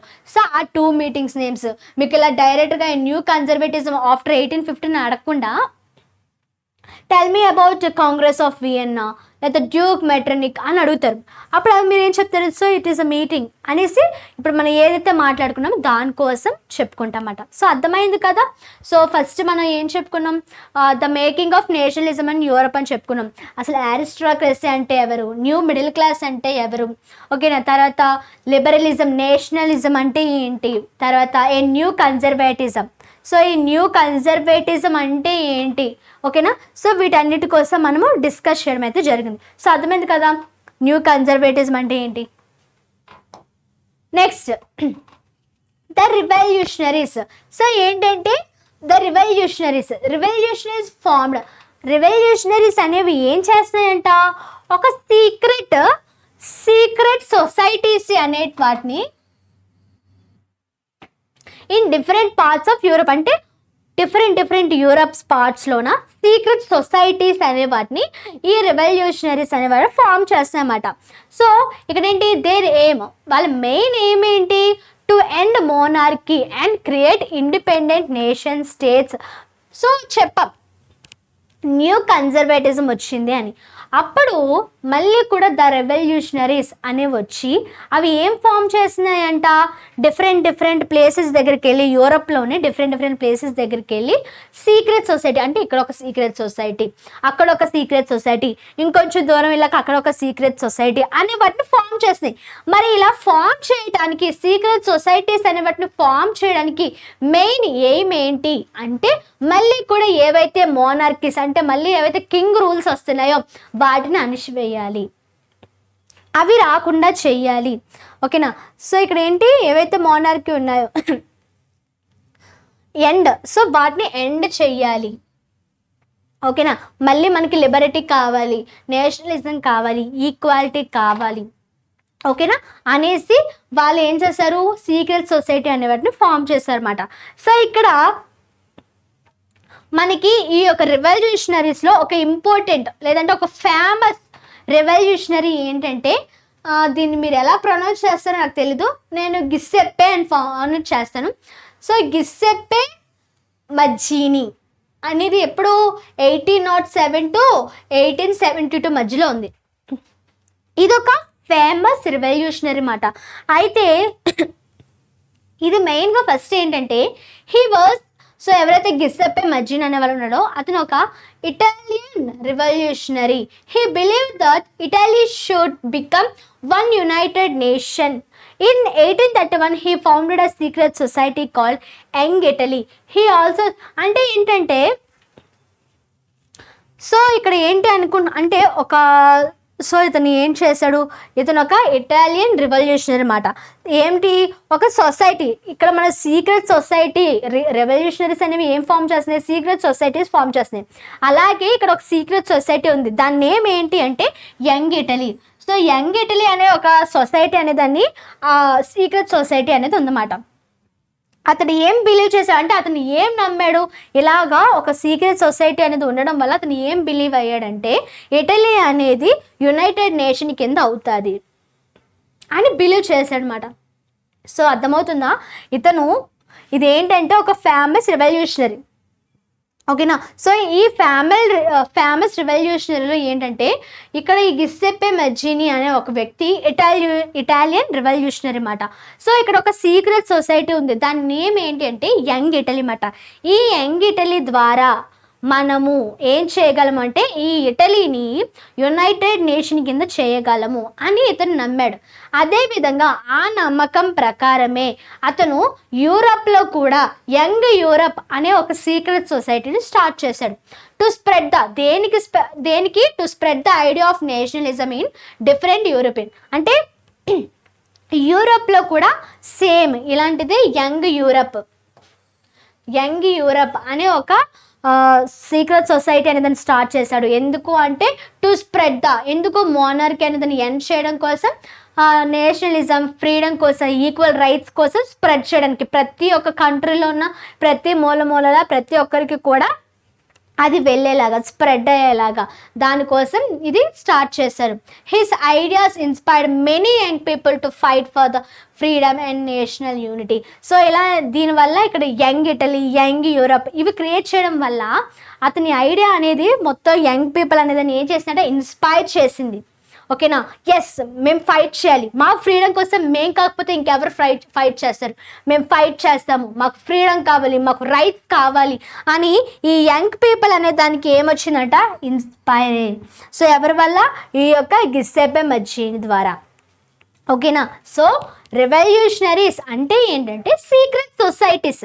అవి ఎందుకు వచ్చాయి అంటే మోనార్కీ అనేదని ఎండ్ చేయడానికి వచ్చాయి. అదేవిధంగా ఫ్రీడమ్, నెక్స్ట్ ఈ యొక్క నేషనలిజం, ఈక్వల్ రైట్స్ ఇవన్నిటి కూడా స్ప్రెడ్ చేయడానికి రెవల్యూషనరీస్ వచ్చాయి. అందులో ఒక ఇంపార్టెంట్ లేదా ఫేమస్ రెవల్యూషనరీ ఎవరు తెచ్చారు అంటే గిసెప్పే మజ్జిని అనే వ్యక్తి 1807 to 1872లో వచ్చిందట. సో ఇక్కడ ఏంటి, ఇతను ఒక ఇటాలియన్ రెవల్యూషనరీ మాట. సో ఇతను ఇటలీలో ఒక యంగ్ ఇటలీ అనే ఒక సీక్రెట్ సొసైటీ తెచ్చి దాని ద్వారా అతను ఏం నమ్మాడంటే ఈ యొక్క సీక్రెట్ సొసైటీ ద్వారా ఇటలీ అంతా కూడా ఒక యునైటెడ్ నేషన్ అయిపోతుంది అని నమ్మాడు. అదేవిధంగా యూరోప్లో కూడా ఒక సీక్రెట్ సొసైటీ స్టార్ట్ చేశాడు, దాని పేరే యంగ్ యూరోపియన్. సో ఇందా చేయడం ద్వారా ఏంటి అంటే నేషనలిజం అనేది స్ప్రెడ్ అవ్వాలి, ఫ్రీడమ్ అనేది స్ప్రెడ్ అవ్వాలి అన్న దాని ప్రకారం యంగ్ యూరప్ అనేది స్టార్ట్ చేశాడు. సో ఇతని ఐడియా ద్వారా చాలామంది యంగ్ పీపుల్ అనే వాళ్ళు ఏమయ్యారంటే ఇన్స్పైర్ అయ్యారు, మేము ఫైట్ చేయాలి, మాకు రైట్స్ కావాలి అని వాళ్ళు ఇన్స్పైర్ అయ్యారు. సో అర్థమైంది కదా ఏంటి రివల్యూషనరీస్ అంటే ఏంటి, అందులో ఫేమస్ రివల్యూషనరీ అంటే ఏంటి. ఓకేనా. సో ప్రతిదీ కూడా చెప్పాను కదా స్టార్టింగ్, ప్రతిదీ కూడా నేషనలిజం, ఫ్రీడమ్ మీదే బేస్ అయి ఉంటుంది. ఓకే. సో అర్థమవుతుంది, ప్రతిదీ అన్నీ కూడా ఒకలాగే ఉంటాయి. చూసినట్లయితే ఇందాక ఫ్రీడమ్ కోసం మాట్లాడాం, ఇప్పుడు కాకపోతే ఫస్ట్ ఏంటి, ఫస్ట్ రాజులు పరిపాలించేవారు. ఫ్రెంచ్ రెవల్యూషన్ ద్వారా మళ్ళీ మనకి ఏమొచ్చింది, ఫ్రెంచ్ రెవల్యూషన్ చేయడం ద్వారా మళ్ళీ ప్రజలు అంతా కూడా ఈక్వల్గా ఉన్నారు, రాజులు పరిపాలించకూడదని వచ్చింది. తర్వాత నెపోలియన్ వచ్చాడు, మంచిగా స్టార్ట్ చేశాడు. తర్వాత ఎండ్ అయ్యేసరికి అతను మళ్ళీ కొంచెము రాజులా బిహేవ్ అయ్యాడు. తర్వాత రాజులు ఏమనుకున్నారు, రాజులు అమ్మో ఇలా అయితే అవ్వదు, మనము కూడా మళ్ళీ స్టార్ట్ చేయాలి, మోనార్కీ అనేదాన్ని మళ్ళీ స్టార్ట్ చేయాలి అని న్యూ కన్జర్వేటిజం అని తెచ్చారు. సో అయితే మళ్ళీ దాన్ని మళ్ళీ ఇచ్చేయడం కోసం రెవల్యూషనరీస్ వచ్చాయి. సో అందులో గిస్సెప్పే మజ్జిని ఇది ఒక రెవల్యూషనరీ, అంటే మళ్ళీ ఆ మోనార్కీ అనేది రాకూడదు, ప్రజల్ని ఇంకా పరిపాలించడానికి ఎవరు రాకూడదు అనేసి ఇది ఒక సీక్రెట్ సొసైటీస్ అనేవి వచ్చాయన్నమాట. ద ఏజ్ ఆఫ్ రివల్యూషన్స్ అంటే మనం ఇప్పుడు ఏం చెప్పుకున్నాం, అరిసి గొంతు పోతుంది, రెవల్యూషనరీస్ కోసం మాట్లాడుకున్నాం కదా. ఆ రివల్యూషనరీస్ అనేవి ఏ టైం టు ఏ టైం అంటే ద ఏజ్ ఆఫ్ రివల్యూషన్స్ ఎప్పటి నుండి ఎప్పటి వరకట 1830 to 1848. సో 1830 to 1840 ఇక్కడ మనం కొన్ని రెవల్యూషనరీస్ చూసాం అవునా. అదేవిధంగా 1830 నుండి 1848 వరకు కొన్ని రెవల్యూషన్స్ అయ్యాయంట. So the age of revolutions ఎంత, 1830 to 1848. ఫస్ట్ రెవల్యూషన్ ఏంటి అంటే the romantic imagination and national feeling మాట. So romanticism was a cultural movement that inspired people to love their country. So romanticism అంటే ఏంటంటే ఒక కల్చరల్ మూవ్మెంట్ అట, అది పీపుల్కి ఎలా ఇన్స్పైర్ చేస్తుందంట, వాళ్ళ కంట్రీని వాళ్ళు లవ్ చేసుకునేలాగా. Language, history and culture, pole musicians spread the idea of nationalism through their work, their aim was to unite. So ఇక్కడ ఏంటంటే ఒకసారి మీరు ఇక్కడ చదివితే మీకు అర్థమైపోతుంది, అంత నీట్గా ఆ పేరా అనేది నేను రాయడం అయితే జరిగిందన్నమాట. సో ఇక్కడ ఏంటంటే ఇక్కడ రొమాంటిక్ ఇమాజినేషన్, మీరు ఈ ఇమాజినేషన్ ఓకేనా, మీకు ఇదేంటబ్బా నాకు గుర్తుకు రావట్లేదు అనేసి అనుకుంటే ఆ యొక్క వర్డ్ ఇమాజినేషన్ అనేది ఒక్కటి గుర్తు పెట్టుకుంటే చాలు అన్నమాట. ఎలా అంటే ఇమాజినేషన్ ఎవరు చేస్తారు మెయిన్గా, ఎవరైతే పోయట్రీ రాస్తారో, ఎవరైతే రైటర్స్ ఉంటారో ఓకేనా. సో ఇక్కడ ఎవరైతే పోయిట్స్, ఆర్టిస్ట్, రైటర్స్, మ్యూజిషియన్స్ వీళ్ళు ఎవరైతే ఉన్నారో వాళ్ళే కదా ఎక్కువ ఇమాజినేషన్ చేస్తారు. వాళ్ళు ఏం చేస్తున్నారంట, వాళ్ళు చేసే పోయిటరీ ద్వారా ఆర్టిస్టులు. సో ఫస్ట్లో చూసాము ఫ్రెడరిక్ అనే వ్యక్తి ఒక ఆర్ట్ అనేది తీస్తాడు. సో ఈ విధంగా తర్వాత రైటర్స్, మ్యూజిషియన్స్ తర్వాత వాళ్ళ సో ఎవరిలో వాళ్ళు ఏం చేస్తున్నారంటే spread the idea of nationalism through there works, అంటే వాళ్ళ వర్క్ ద్వారా వాళ్ళు ఏంటి స్ప్రెడ్ చేస్తున్నారు దేన్ని, నేషనలిజం ఓకేనా. So poets, artist, writers, musicians వాళ్ళు ఏదైతే వర్క్ ఉందో వాళ్ళకి ఆ వర్క్ ద్వారానే వాళ్ళు ఏం చేస్తున్నారంటే నేషనలిజం అనే దాన్ని ప్రతి దగ్గరికి స్ప్రెడ్ చేస్తున్నారు. లైక్ ఎలా అంటే మనకి స్వాతంత్రము ఇండిపెండెన్స్ డే వచ్చేటప్పుడు కూడా ఎలా అంటే కొంతమంది పాటలు పాడేవాళ్ళు, గాయకులు వాళ్ళ పాటల ద్వారా ప్రజలు ఉత్తేజింపజేస్తారు, కొంతమంది డ్యాన్సుల ద్వారా, కొంతమంది బుర్ర కథల ద్వారా, నాటికల ద్వారా, అంటే వాళ్ళు ఏదైతే వాళ్ళ వృత్తి ఉందో దాని ద్వారా ప్రజల్లోన ఆ యొక్క ఏం చేసేవారు, ఉత్తేజింపజేసేవారు రైటర్, వాళ్ళలో ఆ యొక్క గ్రేస్ అనేదాన్ని నింపేవారు అన్నమాట. అదేవిధంగా ఇక్కడ కూడా ఏం చేస్తున్నారంటే ఎవరైతే పోయిట్స్ ఉన్నారో వీళ్ళందరూ కూడా వాళ్ళు ఏదైతే వాళ్ళకి ఓన్ వర్క్ ఏదైతే ఉందో ఆ వర్క్ ద్వారానే, ఇంకా సపరేట్ వర్క్ ఏం చేయవసరం లేదు, వాళ్ళ వర్క్ ద్వారానే వాళ్ళు ఏం చేస్తున్నారంటే ఈ యొక్క నేషనలిజం అనే ఐడియాని స్ప్రెడ్ చేస్తున్నారు. సో ఇదొక రెవల్యూషన్, అర్థమవుతుంది కదా. తర్వాత second hunger, hardship and popular revolt. ఇక్కడ during the 1830s Europe face economic problems, అంటే 1830s ఆ టైంలోన యూరప్ అనేది ఏంటంటే ఒక ఎకనామిక్ ప్రాబ్లమ్స్, అంటే దెర్ వాజ్ అంటే ఒక అన్ఎంప్లాయ్మెంట్ అని, ఫుడ్ షార్టేజ్ అని, రైజింగ్ ప్రైజెస్ అండి, అంటే జాబ్స్ లేకపోవడము, తర్వాత ఫుడ్ తక్కువ ఉండడము, ఒకవేళ ఫుడ్ ఎక్కువ ఉన్నా కూడా ప్రైజెస్ అనేవి అంటే వాటి యొక్క ధరలు అనేవి ఎక్కువ పెంచడం ఇలా చేశారన్నమాట. So farmers and workers suffered a lot. డబ్బున్న వాళ్ళు అయితే పర్వాలేదు ఎంతైనా కొనేసుకుంటారు, కానీ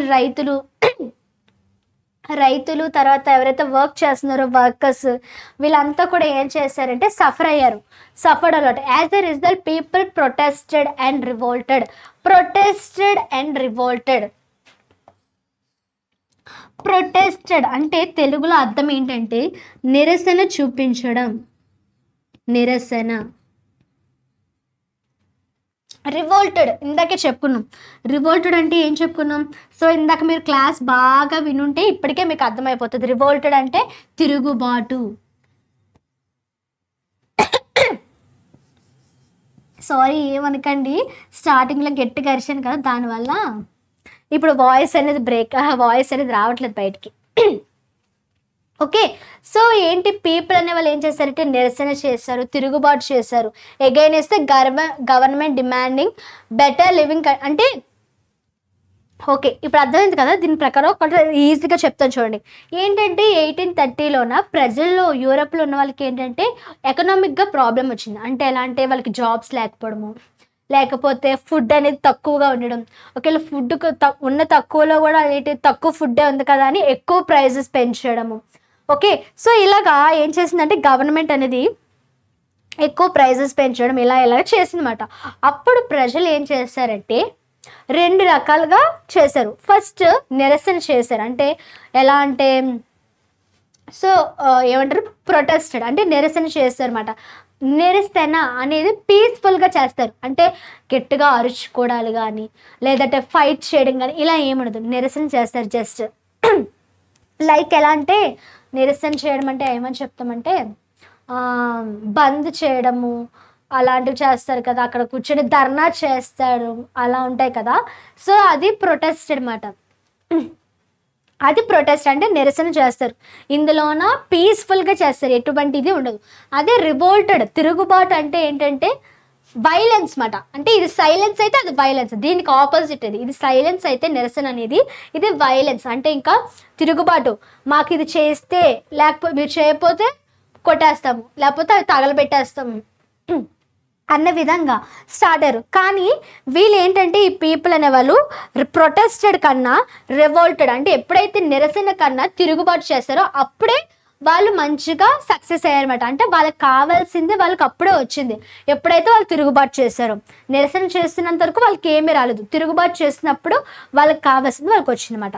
సో ఇది ఒక రెవల్యూషనరీ. అంటే ఎప్పుడు రెవల్యూషనరీ ఇదేమో, ఈ రెవల్యూషనరీ ఏంటంటే స్ప్రెడ్ చేయడానికి వాళ్ళ వర్క్ ద్వారా వాళ్ళు స్ప్రెడ్ చేశారు. ఇక్కడ ఏంటంటే వాళ్ళకి మాకు తిండి సరిగ్గా లేదు, డబ్బులు ఎక్కువ పే చేస్తారు, ఇలా అనేసి వాళ్ళు ఏం చేస్తారు, నిరసన చేశారు. తర్వాత తిరుగుబాటు చేశారు. తిరుగుబాటు చేసినప్పుడు వాళ్ళు మంచిగా వాళ్ళకి కావాల్సింది వాళ్ళకి వచ్చిందన్నమాట.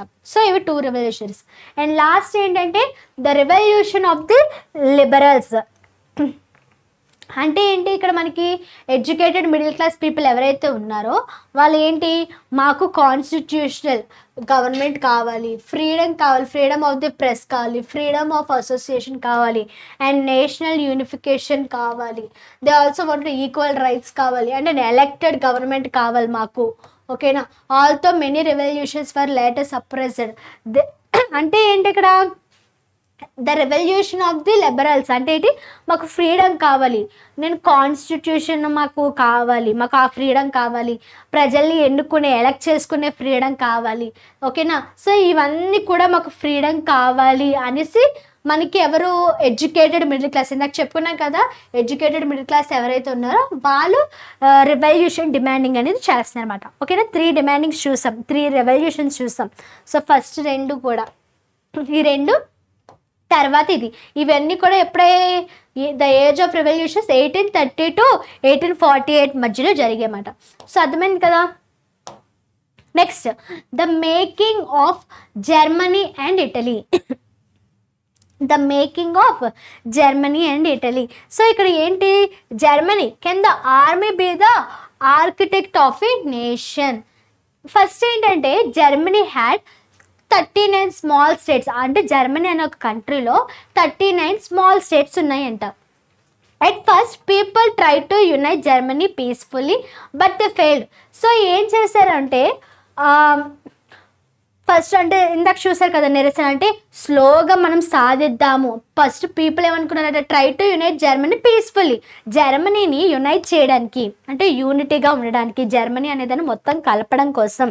ఓకేనా, మొత్తం యూనిటీగా చేయడం కోసం, నేషనలిజం కోసం పీస్ఫుల్గా ట్రై చేశారట. పీపుల్ అనేది ఫస్ట్ పీస్ఫుల్గా ట్రై చేశారట, కానీ అది వర్క్ అవ్వలేదట. But they failed. అంటే పీస్ఫుల్గా ట్రై చేసినప్పుడు వాళ్ళు ఏంటి, ఫెయిల్ అయిపోయారు. Then Prussia took the leadership. అప్పుడు ప్రషియా అనేది లీడర్షిప్ తీసుకుంది. సో దానికి ఎవరు చీఫ్ మినిస్టర్ అంట? Otto von Bismarck. Otto von Bismarck అనే వ్యక్తి ప్రషియాకి చీఫ్ మినిస్టర్. అతను ఏం బిలీవ్ చేశాడంటే Germany could be united through wars.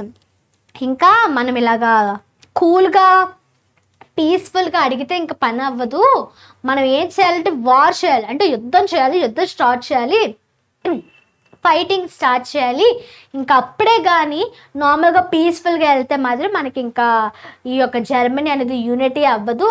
So ఖచ్చితంగా వార్ చేయాలి అని డిసైడ్ అయ్యాడు. ఎవరు? Chief minister Otto von Bismarck. So చాలా ఇంపార్టెంట్, చూసుకోండి, ఈ నేమ్స్ అనేవి గుర్తుపెట్టుకోండి. ఓకేనా? ఇతను ఒక చీఫ్ మినిస్టర్ ప్రష్యాకి. Okay, he fought 3 wars against. అంటే ఇతను ఎన్ని వార్స్ చేశాడు? 1 కాదు 2 కాదు 3 వార్స్ చేశాడంట. ఒకటేంటి డెన్మార్క్ మీద, ఆస్ట్రియా మీద, ఫ్రాన్స్. ఓకేనా? ఏంటి ఒక వార్ ఏంటి డెన్మార్క్, ఇంకొకటి ఆస్ట్రియా, ఫ్రాన్స్ చేశాడు. Prussia one all the wars. So ఈ వేటి మీద అయితే 3 మీద వార్ చేసింది, 3 మీద కూడా ప్రష్యా అనేది గెలిచేసింది. ఓకే, ఇన్ 1871 ఎప్పుడంట? 1871లోన Germany became one united country. ఎప్పుడైతే ఈ 3 వార్స్ విన్ అయిపోయిన తర్వాత 1871లో అప్పుడు జర్మనీ అనేది యునైటెడ్ కంట్రీగా అయిందన్నమాట. సో అర్థమవుతుందా? సో జర్మనీ అనే దాన్ని, ఇటలీ అనే దాన్ని ఓకే ఒక యునైటెడ్ కంట్రీగా చేయడం కోసం ఇక్కడ ఏం చేశారు? ఫస్ట్ 39 స్మాల్ స్టేట్స్ ఉండేవి జర్మనీలో.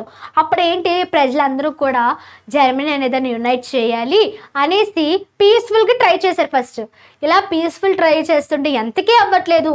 ఇంకా ఈ ప్రష్యా చీఫ్ మినిస్టర్ ఎవరైతే ఉన్నారో ఒట్టో బిస్మార్క్ అనే వ్యక్తి ఏం చేశాడంటే ఇంకెలా కాదు, పీస్ఫుల్గా అయితే పని అవ్వట్లేదు, మనం ఫైట్ చేద్దాం, వార్ చేద్దాం అనేసి 3 వార్స్ చేశాడు. డెన్మార్క్ ఒకటి, తర్వాత ఆస్ట్రియా ఒకటి, ఫ్రాన్స్. ఈ 3 వార్స్ మీద కూడా ప్రష్యా విన్ అయింది.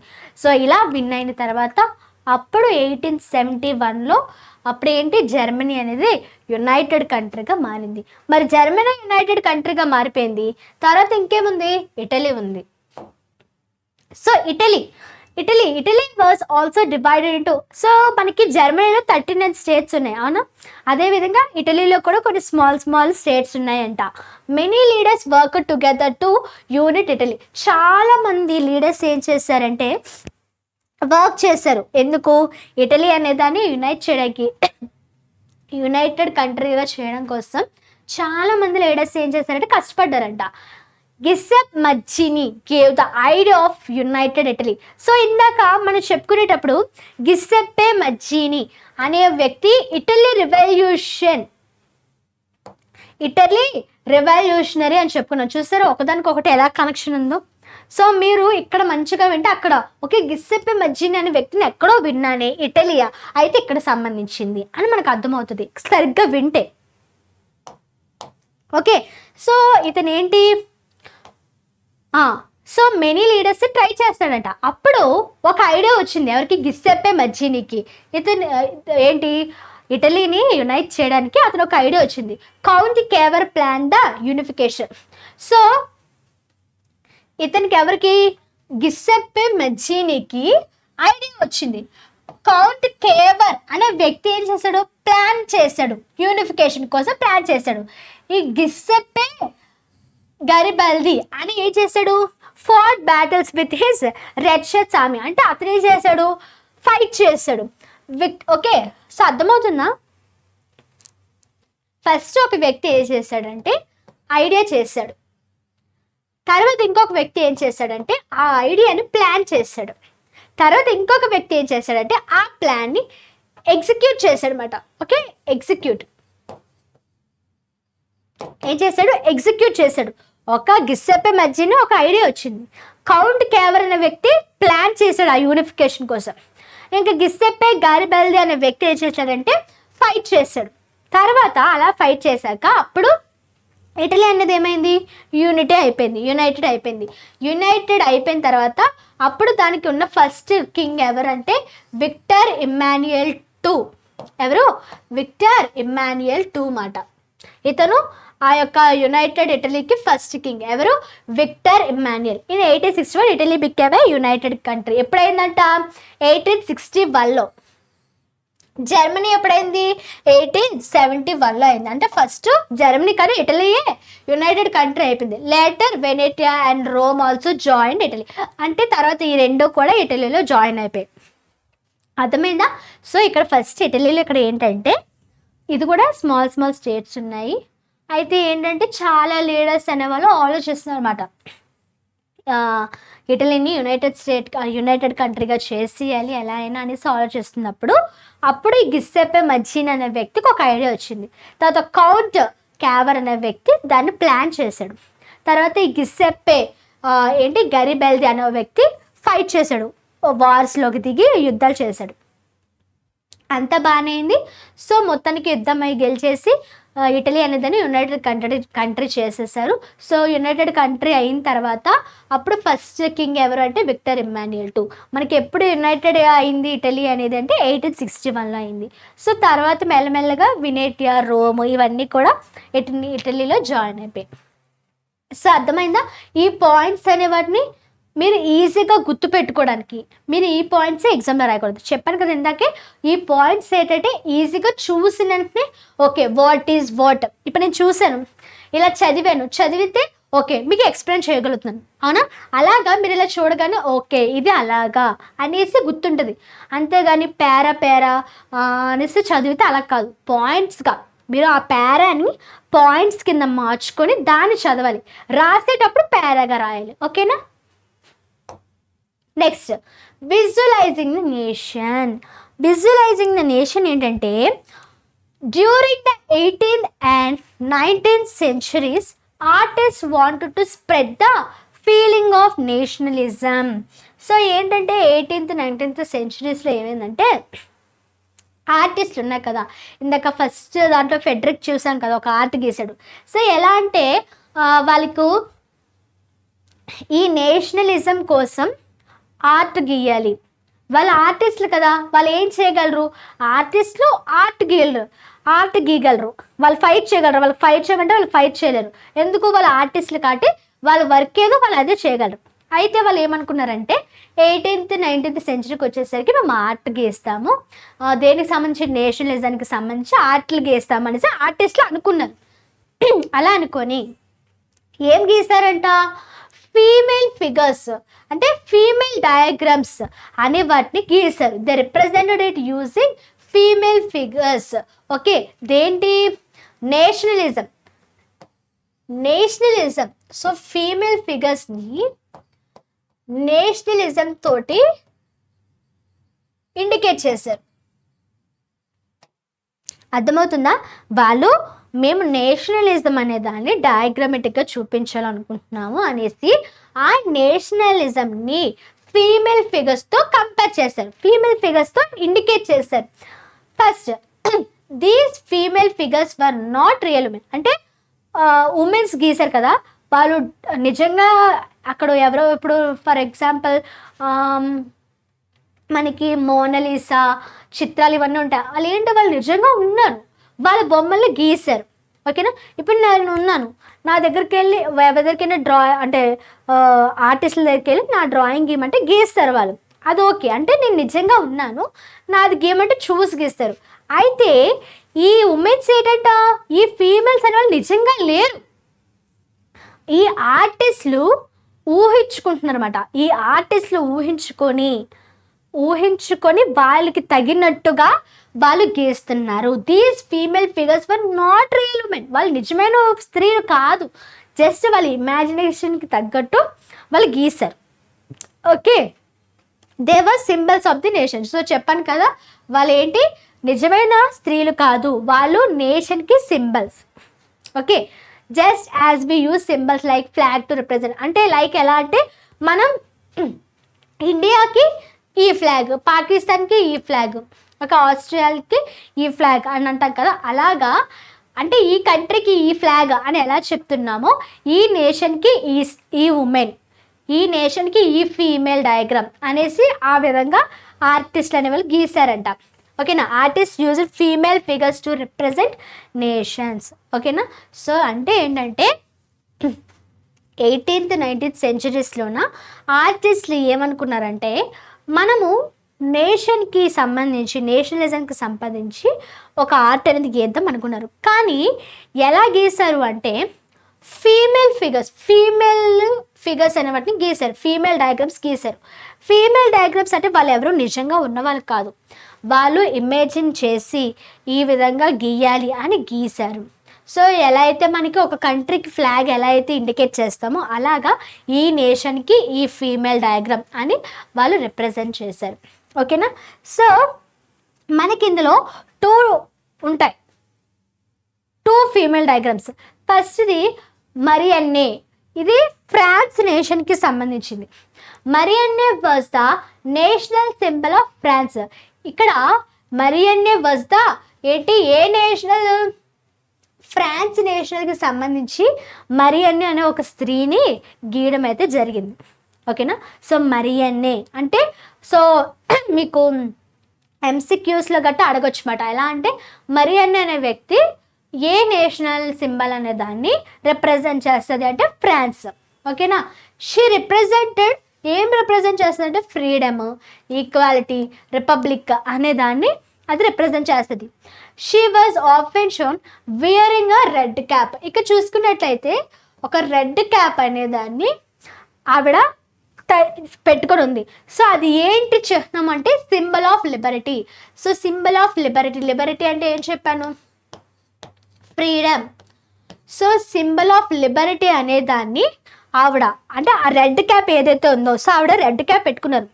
అది దేన్ని రిప్రజెంట్ చేస్తుంది అంటే లిబర్టీని రిప్రజెంట్ చేస్తుంది. ఓకే. తర్వాత holding the try colour flag. So ఇక్కడ ఏంటి, ఒక 3 రంగుల జెండా అనేది పట్టుకొని ఉంది. వియరింగ్ కాకెడ్, ఏంటి రెడ్, వైట్, బ్లూ కలర్. ఓకేనా. సో ఇదొక ఫ్రాన్స్ యొక్క జెండా అన్నమాట. Marianne reminded the people of France about the values of the French revolution. So ఈవిడ మొత్తానికి మనకి ఏం రిప్రజెంట్ చేస్తుందంటే ఫ్రెంచ్ రెవల్యూషన్. ఓకేనా. ఫ్రాన్స్కి ఇలాగా రూల్స్, అదే రైట్స్ ఉండాలి, ఫ్రాన్స్ పీపుల్ ఎవరైతే ఉన్నారో వాళ్ళకి రైట్స్ ఉండాలి, ఇలా ఉండాలి అనేసి ఆ యొక్క French revolution starting French revolution మాట్లాడుకున్నాం కదా, దాన్ని రిప్రజెంట్ చేస్తుంది అన్నమాట. ఓకేనా. ఈవిడ పేరు ఏంటంటే మరియన్నే. ఈవిడ రియల్గా లేరు, ఒక ఇమాజినేషన్. ఆవిడ పైన ఏదైతే క్యాప్ ఉందో అది ఫ్రీడమ్ని ఇండికేట్ చేస్తుంది. సో ఇది ఫ్రాన్స్ యొక్క జెండా, ఫ్లాగ్ 3 కలర్స్లో ఉంటుంది అన్నమాట. ఓకేనా. సో ఇది మెయిన్గా ఏంటంటే ఫ్రెంచ్ రెవల్యూషన్ అనే దాన్ని ఇది గుర్తు చేస్తుంది, ఫ్రాన్స్ పీపుల్కి వాల్యూస్ అనేవి ఉండాలి అని. నెక్స్ట్ ఇంకొక ఫీమేల్ డయాగ్రామ్ ఏంటంటే జర్మేనియా అంటే జర్మనీ యొక్క నేషనల్ సింబల్ అన్నమాట. Germania was the national symbol of Germany. ఈవిడేం రిప్రజెంట్ చేస్తుంది, యూనిటీని, స్ట్రెంగ్త్ని, ఫ్రీడమ్ని. ఆవిడ ఫ్రీడమ్ని, ఈక్వల్ని, తర్వాత ఇంకేం రిప్రజెంట్ చేసింది, ఆవిడ రిపబ్లిక్ని రిప్రజెంట్ చేసింది. మరి ఈవిడేంటి, యూనిటీని, స్ట్రెంగ్త్ని, ఫ్రీడమ్ని రిప్రజెంట్ చేస్తుంది. ఈవిడేంటి, హోల్డింగ్ అ స్వర్డ్ అంటే ఇక్కడ చూసినట్టయితే ఒక కత్తి, స్వర్డ్ అంటే ఒక కత్తి, యుద్ధంలో యూజ్ చేస్తారు కదా, ఒక కత్తి పట్టుకొని ఉంది అంటే ఇటు ఒక స్ట్రెంగ్త్ అనే దాన్ని ఆ కత్తి రిప్రజెంట్ చేస్తుంది. Carrying the black, red and gold flag. So ఈ యొక్క మనకేంటి బ్లాక్, రెడ్, గోల్డ్ ఫ్లాగ్ అనేది 3 రంగుల జెండా అనేది ఉంది. అక్కడేంటి, సో ఇక్కడ మనకి రెడ్, వైట్, బ్లూ. ఇక్కడ ఏంటి బ్లాక్, రెడ్, గోల్డ్ ఫ్లాగ్ అనేది ఉంది. ఇది జర్మన్ నేషన్, అదేం నేషన్, ఫ్రాన్స్. వేరింగ్ అండ్ ఓక్ లీఫ్ క్రౌన్. సో ఇక్కడ ఏంటి మనకి ఇక్కడ ఒక క్రౌన్ ఉంది, కిరీటం. ఎలా ఉంది, దేంతో మనకు ఉంది, ఆకులతో. ఓక్ లీవ్స్ ఉన్నాయి అంటే ఓక్ ఆకులు ఉన్నాయి, ఓక్ లీవ్స్ అనేవి ఉన్నాయి. వాటితో తయారు చేసిన ఒక కిరీటం అనే దాన్ని ఆవిడ పెట్టుకుందన్నమాట. అది దేనికి సింబలైజ్డ్ అంటే heroism and courage in Germany. So ఇది దేనికి రిప్రజెంట్ చేస్తుంది అంటే కిరీటం, ఆకులతో తయారు చేసిన కిరీటం. అదేంటంటే హీరోయిజాన్ని, కరేజ్ని రిప్రజెంట్ చేస్తుంది. ఓకేనా. Next, Germany inspired Germans to unite into. So ఈవిడ దేన్ని ఇన్స్పైర్ చేస్తుంది అంటే జర్మన్స్ అనే వాళ్ళు యునైటెడ్ నేషన్గా ఉండాలి అని దాన్ని ఇన్స్పైర్ చేస్తుంది. ఓకేనా. సో ఒకసారి మాట్లాడుకుందాం. ఫస్ట్ ఇక్కడ ఈవిడ జర్మనియా, ఈవిడ మొత్తం దేన్ని రిప్రజెంట్ చేస్తారంటే నేషనల్ సింబల్, జర్మనీ యొక్క నేషనల్ సింబల్ రిప్రజెంట్ చేస్తారు. ఈవిడ యూనిటీ, స్ట్రెంగ్త్, ఫ్రీడమ్ అనే దాన్ని రిప్రజెంట్ చేస్తుంది. ఈవిడ ఒక స్వర్డ్ అనే దాన్ని పట్టుకొని ఉంది, అంటే ఒక కత్తిని పట్టుకుంది, అంటే అది ఏం రిప్రజెంట్ చేస్తుంది అంటే ఒక స్ట్రెంగ్త్. ఓకే, స్ట్రెంగ్త్ అనే దాన్ని రిప్రజెంట్ చేస్తుంది. తర్వాత ఇక్కడ ఒక ఫ్లాగ్ అనేది ఉంది. ఈ ఫ్లాగ్ అంటే జర్మనీ నేషన్ యొక్క ఫ్లాగ్. సో ఆ ఫ్లాగ్ దాన్ని రిప్రజెంట్ చేస్తుంది. తర్వాత ఇక్కడ కిరీటం, ఏ కిరీటం? ఓక్ లీవ్స్తో తయారు చేయబడిన కిరీటం. ఇది దేన్ని రిప్రజెంట్ చేస్తుంది అంటే కరేజ్ని, హీరోయిజంని రిప్రజెంట్ చేస్తుంది. మొత్తానికి ఈ జర్మనియా అనే ఈ వ్యక్తి, ఈ ఆవిడ ఏం చేస్తుంది అంటే జర్మన్స్ అంటే ఇన్స్పైర్ చేస్తుంది. జర్మన్స్ని ఇన్స్పైర్ చేస్తుంది. మీరు ఒక యునైటెడ్ నేషన్ కింద ఉండాలి అని జర్మన్స్కి ఇన్స్పైర్ చేస్తుంది. ఓకేనా. సో అర్థమైంది కదా. మరియన్ అనే వ్యక్తి ఫ్రాన్స్, తర్వాత జర్మనీ అనే వ్యక్తి జర్మనీ. ఏం లేదు, జస్ట్ ఆ పార్ట్స్ ఏమైతే ఉన్నాయో వాటిని రిప్రజెంట్ చేసి అవి ఏంటో చూపిస్తాం అంతే. ఓకే.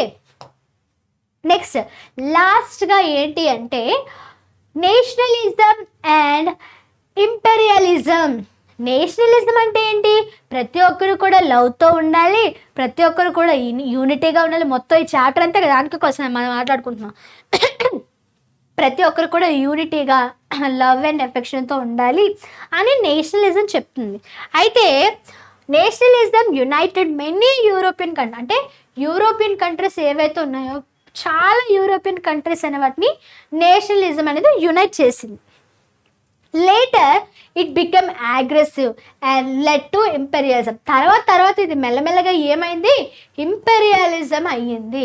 సో ఇంపెరియలిజం అంటే ఏంటి? వాట్ ఈజ్ ఇంపెరియలిజం అంటే imperialism means a powerful country controls or rules weaker countries to gain land, wealth and resources. అంటే ఇంపెరియలిజం అంటే ఏంటంటే ఫస్ట్ యూరోపియన్ కంట్రీ ఏం చేసింది? మేము సపరేట్ అయిపోయి ఉన్నాము, స్టేట్స్ అయ్యి కూడా. సో కాబట్టి మేము ఇప్పుడు ఏం చేయాలంటే మొత్తం అంతా కూడా యూనిట్ అవ్వాలి, మాకు రాజుల పరిపాలన ఏమీ వద్దు, ఇవన్నీ కూడా మాకు ఏమీ వద్దు, మాకు మేమే బ్రతుకుతాము అనేసి ఫస్ట్ టైం ఫైట్ చేసి మొత్తానికి గెలుచుకున్నాయి. ఇదంతా ఓకే, నేషనలిజం అయ్యింది, యునైటెడ్ అయ్యే అంతా ఓకే. తర్వాత అక్కడ వరకు బాగున్న వీళ్ళు ఏం చేశారంటే ఆశ ఎక్కువైపోయింది. ముందు నెపోలియన్కి ఎలా అయితే ఆశ ఎక్కువైపోయిందో అలాగా వీళ్ళు కూడా ఆశ ఎక్కువైపోయి ఏం చేస్తున్నారు? ఇంపెరియాలిజం చేస్తున్నారు. అంటే వాళ్ళు ఇప్పుడు ఏంటి? అందరూ కలిసికట్టుగా యునైటెడ్ అయిపోయారు కాబట్టి వాళ్ళకి డబ్బు ఎక్కువ, భూములు అన్నీ బాగా కలిసి అన్నీ మంచిగా ఉన్నాయి. ఇప్పుడు వీళ్ళు ఏం చేస్తున్నారు? ఎవరైతే వాళ్ళకన్నా తక్కువ కంట్రీస్ ఉన్నాయో వాళ్ళ మీదకి యుద్ధాలకు వెళ్ళడము, వాళ్ళ భూములు లాక్కోవడము, వాళ్ళని కంట్రోల్ చేయడం. చూడండి, మనకి ఇండిపెండెన్స్ రాకముందు బ్రిటిష్ వాళ్ళు ఇండియాని కంట్రోల్ చేయడము, అవును కదా, వాళ్ళ కింద మనం ఒక బానిసల్లా బతికేవాళ్ళం, స్లేవ్స్ కింద బతికేవాళ్ళం కదా. సో అదొక ఎగ్జాంపుల్ అన్నమాట ఇంపెరియాలిజం అంటే. ఎక్కువ అంటే వాళ్ళకి ఏదైతే మంచిగా పెద్ద పెద్ద కంట్రీస్ ఏవైతే ఉన్నాయో, యునైటెడ్ కంట్రీస్ ఏవైతే ఉన్నాయో అవన్నీ కూడా చిన్న చిన్న కంట్రీస్కి ఏంటి కంట్రోల్ చేయడం స్టార్ట్ చేసే. ఇంపెరియాలిజం మీన్స్ పవర్ఫుల్ కంట్రీ కంట్రోల్స్, అంటే పవర్ఫుల్ కంట్రీ అయిపోయి ఇప్పుడు అవి ఏం చేస్తున్నాయి? వీకర్ కంట్రీస్ని కంట్రోల్ చేస్తున్నాయి. ఎందుకు? ల్యాండ్ని, వెల్త్ని, రిసోర్సెస్ని, వీళ్ళ యొక్క ల్యాండ్ వాటిని ఇవి తీసుకోవడం కోసం, లాగుకోవడం కోసం వాటిని ఏం చేస్తున్నాయి? కంట్రోల్ చేస్తున్నాయి. So competition for colonies increase retentions. So colonies తర్వాత ఇవన్నీ ఇంక్రీజ్ అయ్యాయి. This was one of the main causes of. So ఏంటి? వరల్డ్ వార్ 1 జరగడానికి ఇది ఒక మెయిన్ రీజన్. కాసెస్ అంటే ఏంటంటే కాసెస్, ఓకే, జాగ్రత్తలు. ఓకేనా. సో అర్థమవుతుంది కదా ఏంటి నేషనలిజం అండ్ ఇంపెరియలిజం. నేషనలిజం ఫస్ట్ యూరోపియన్లకి బాగానే నేషనలిజం వచ్చేసింది, యునైటెడ్ అయిపోయారు, అంతా హ్యాపీగా ఉండొచ్చు కదా. అలా ఉండకుండా ఇంపెరియలిజం స్టార్ట్ చేశారు. అంటే వాళ్ళకన్నా వీక్ కంట్రీస్ ఏమైతే ఉన్నాయో వాళ్ళ నుండి వీళ్ళు ఏం చేశారు? లాక్కోవడానికి, భూములు లాక్కోవడానికి, ఆస్తులు లాక్కోవడానికి ట్రై చేశారు. సో ఇది మనకి వరల్డ్ వార్ 1కి దారి తీసింది. ఓకే కదా, సో అర్థమైంది కదా. సో మొత్తం కూడా సో ఫస్ట్ నుండి ఒకసారి చూద్దాము.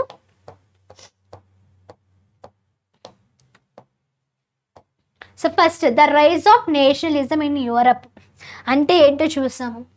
తర్వాత ఆ ఆర్టిస్ట్ ఫెడరిక్ అనే ఆర్టిస్ట్ ఏమనుకున్నాడు. సో ఇక్కడ ఈ డయాగ్రామ్, ఈ యొక్క ఆర్ట్ అనేది ఏమేమి రిప్రజెంట్ చేస్తుంది. తర్వాత the French revolution important. French revolution 1789లో అయింది. సో ఈ డేట్స్ కూడా గుర్తుపెట్టుకోండి, మనకి అడుగుతారు. ఓకేనా. నెక్స్ట్ స్టెప్స్, ఆ రెవల్యూషన్లో స్టెప్స్ ఏం తీసుకున్నారు. తర్వాత నెపోలియన్కి కూడా, ఈ నెపోలియన్ అనే వ్యక్తి ఒక మిలిటరీ నుండి వచ్చిన వ్యక్తి. ఫస్ట్ బాగానే ఉంది, తర్వాత నెగిటివ్ సైడ్లోకి వెళ్ళిపోయాడు. ఓకే కదా. ఎప్పుడు వచ్చింది? 1804లో వచ్చింది. 1804. Okay. Next the making of nationalism అంటే యూరప్లో నేషనలిజం చేయడం. ఫస్ట్ ఆరిస్టోక్రసీ అంటే ఎవరు, న్యూ మిడిల్ క్లాస్ పీపుల్ అంటే ఎవరు, తర్వాత లిబరల్ నేషనలిజం అంటే ఏంటి, కన్జర్వేటిజం అంటే మళ్ళీ ఏంటి, రాజులు మళ్ళీ మోనర్కీ అనేదాన్ని తేవాలి అనుకున్నారు కదా.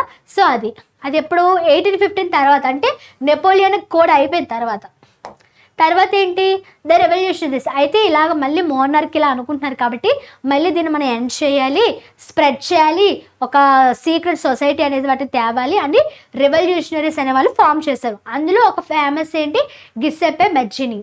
ఇతను యంగ్ ఇటలీ, యంగ్ యూరప్ అనేవి స్టార్ట్ చేసి అంటే యంగ్ మ్యాన్స్ అనే వాటికి ఇన్స్పైర్గా నిలిచారన్నమాట. So next the age of revolutions 1830, 1848లో మధ్యలో ఉన్న 3 రెవల్యూషన్స్. ఇవి పోయిటరీ, ఆర్టిస్టులు, వీటికి సంబంధించి. ఇది మనకి ఏంటి, అన్ఎంప్లాయ్మెంట్, ఫుడ్ షార్టేజ్, అప్పుడు నిరసన, తిరుగుబాటు చేశారన్నమాట. తర్వాత ఇదేంటిది, ఎవరైతే మిడిల్ క్లాస్ పీపుల్ ఉన్నారో ఎడ్యుకేషన్ చేసి వాళ్ళకి మాకు కాన్స్టిట్యూషనల్ గవర్నమెంట్ ఫ్రీడమ్ కావాలి, ఈ ఫ్రీడమ్స్ అన్ని కావాలి అని వాళ్ళు రెవల్యూషనరీ చేశారు. తర్వాత ద మేకింగ్ ఆఫ్, తర్వాత యూరోప్లో ఉన్న జర్మనీ అని, ఇటలీ. ఇవి ఫస్ట్ జర్మనీ అనేది ఏంటి, ఒట్టో వాన్ బిస్మార్క్ అనే వ్యక్తి 3 వార్స్ అనేవి చేసి 1871లో మనకి ఈ యొక్క జర్మనీ అనేదాన్ని యునైటెడ్ కంట్రీగా చేశాడు. అదేవిధంగా ఇటలీలో ఈ 3 మెంబర్స్ కలిపి ఇట్లా మనకి ఏం చేస్తారు, యునైటెడ్ కంట్రీ చేస్తారు. ఎప్పుడు 1861లో. తర్వాత విజువలైజింగ్ ద నేషన్. విజువలైజింగ్ అంటే చూపించడం, అంటే కనబడే విధంగా. సో ఈ నేషనలిజం అనేది వాళ్ళు ఎలాగా చూపించాలనుకున్నారు అంటే ఆర్ట్ ద్వారా.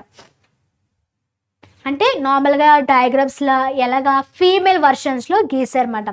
ఒక నేషన్ ఒక ఫీమేల్ ఇండికేట్ చేస్తున్నట్టు. లైక్ ఇక్కడ ఫస్ట్ ఉమెన్ ఎవరంటే మెరీ అనే, ఈవిడ ఫ్రాన్స్ని రిప్రజెంట్ చేస్తుంది. తర్వాత జర్మనీ అనే నేషన్ యొక్క సింబల్ని రిప్రజెంట్ చేస్తుంది. తర్వాత నేషనలిజం అండ్ ఇంపీరియలిజం. నేషనలిజం వచ్చేసింది, అంతా బాగానే వచ్చేసింది అనేసరికి వాళ్ళకి అత్యాశ వచ్చేసి ఇంపీరియలిజం అనేదాన్ని స్టార్ట్ చేశారు. సో అర్థమైంది కదా, the rise of nationalism in Europe. So ఇలాంటి మరిన్ని వీడియోస్ కోసం మన ఛానల్ని సబ్స్క్రైబ్ చేసుకోండి.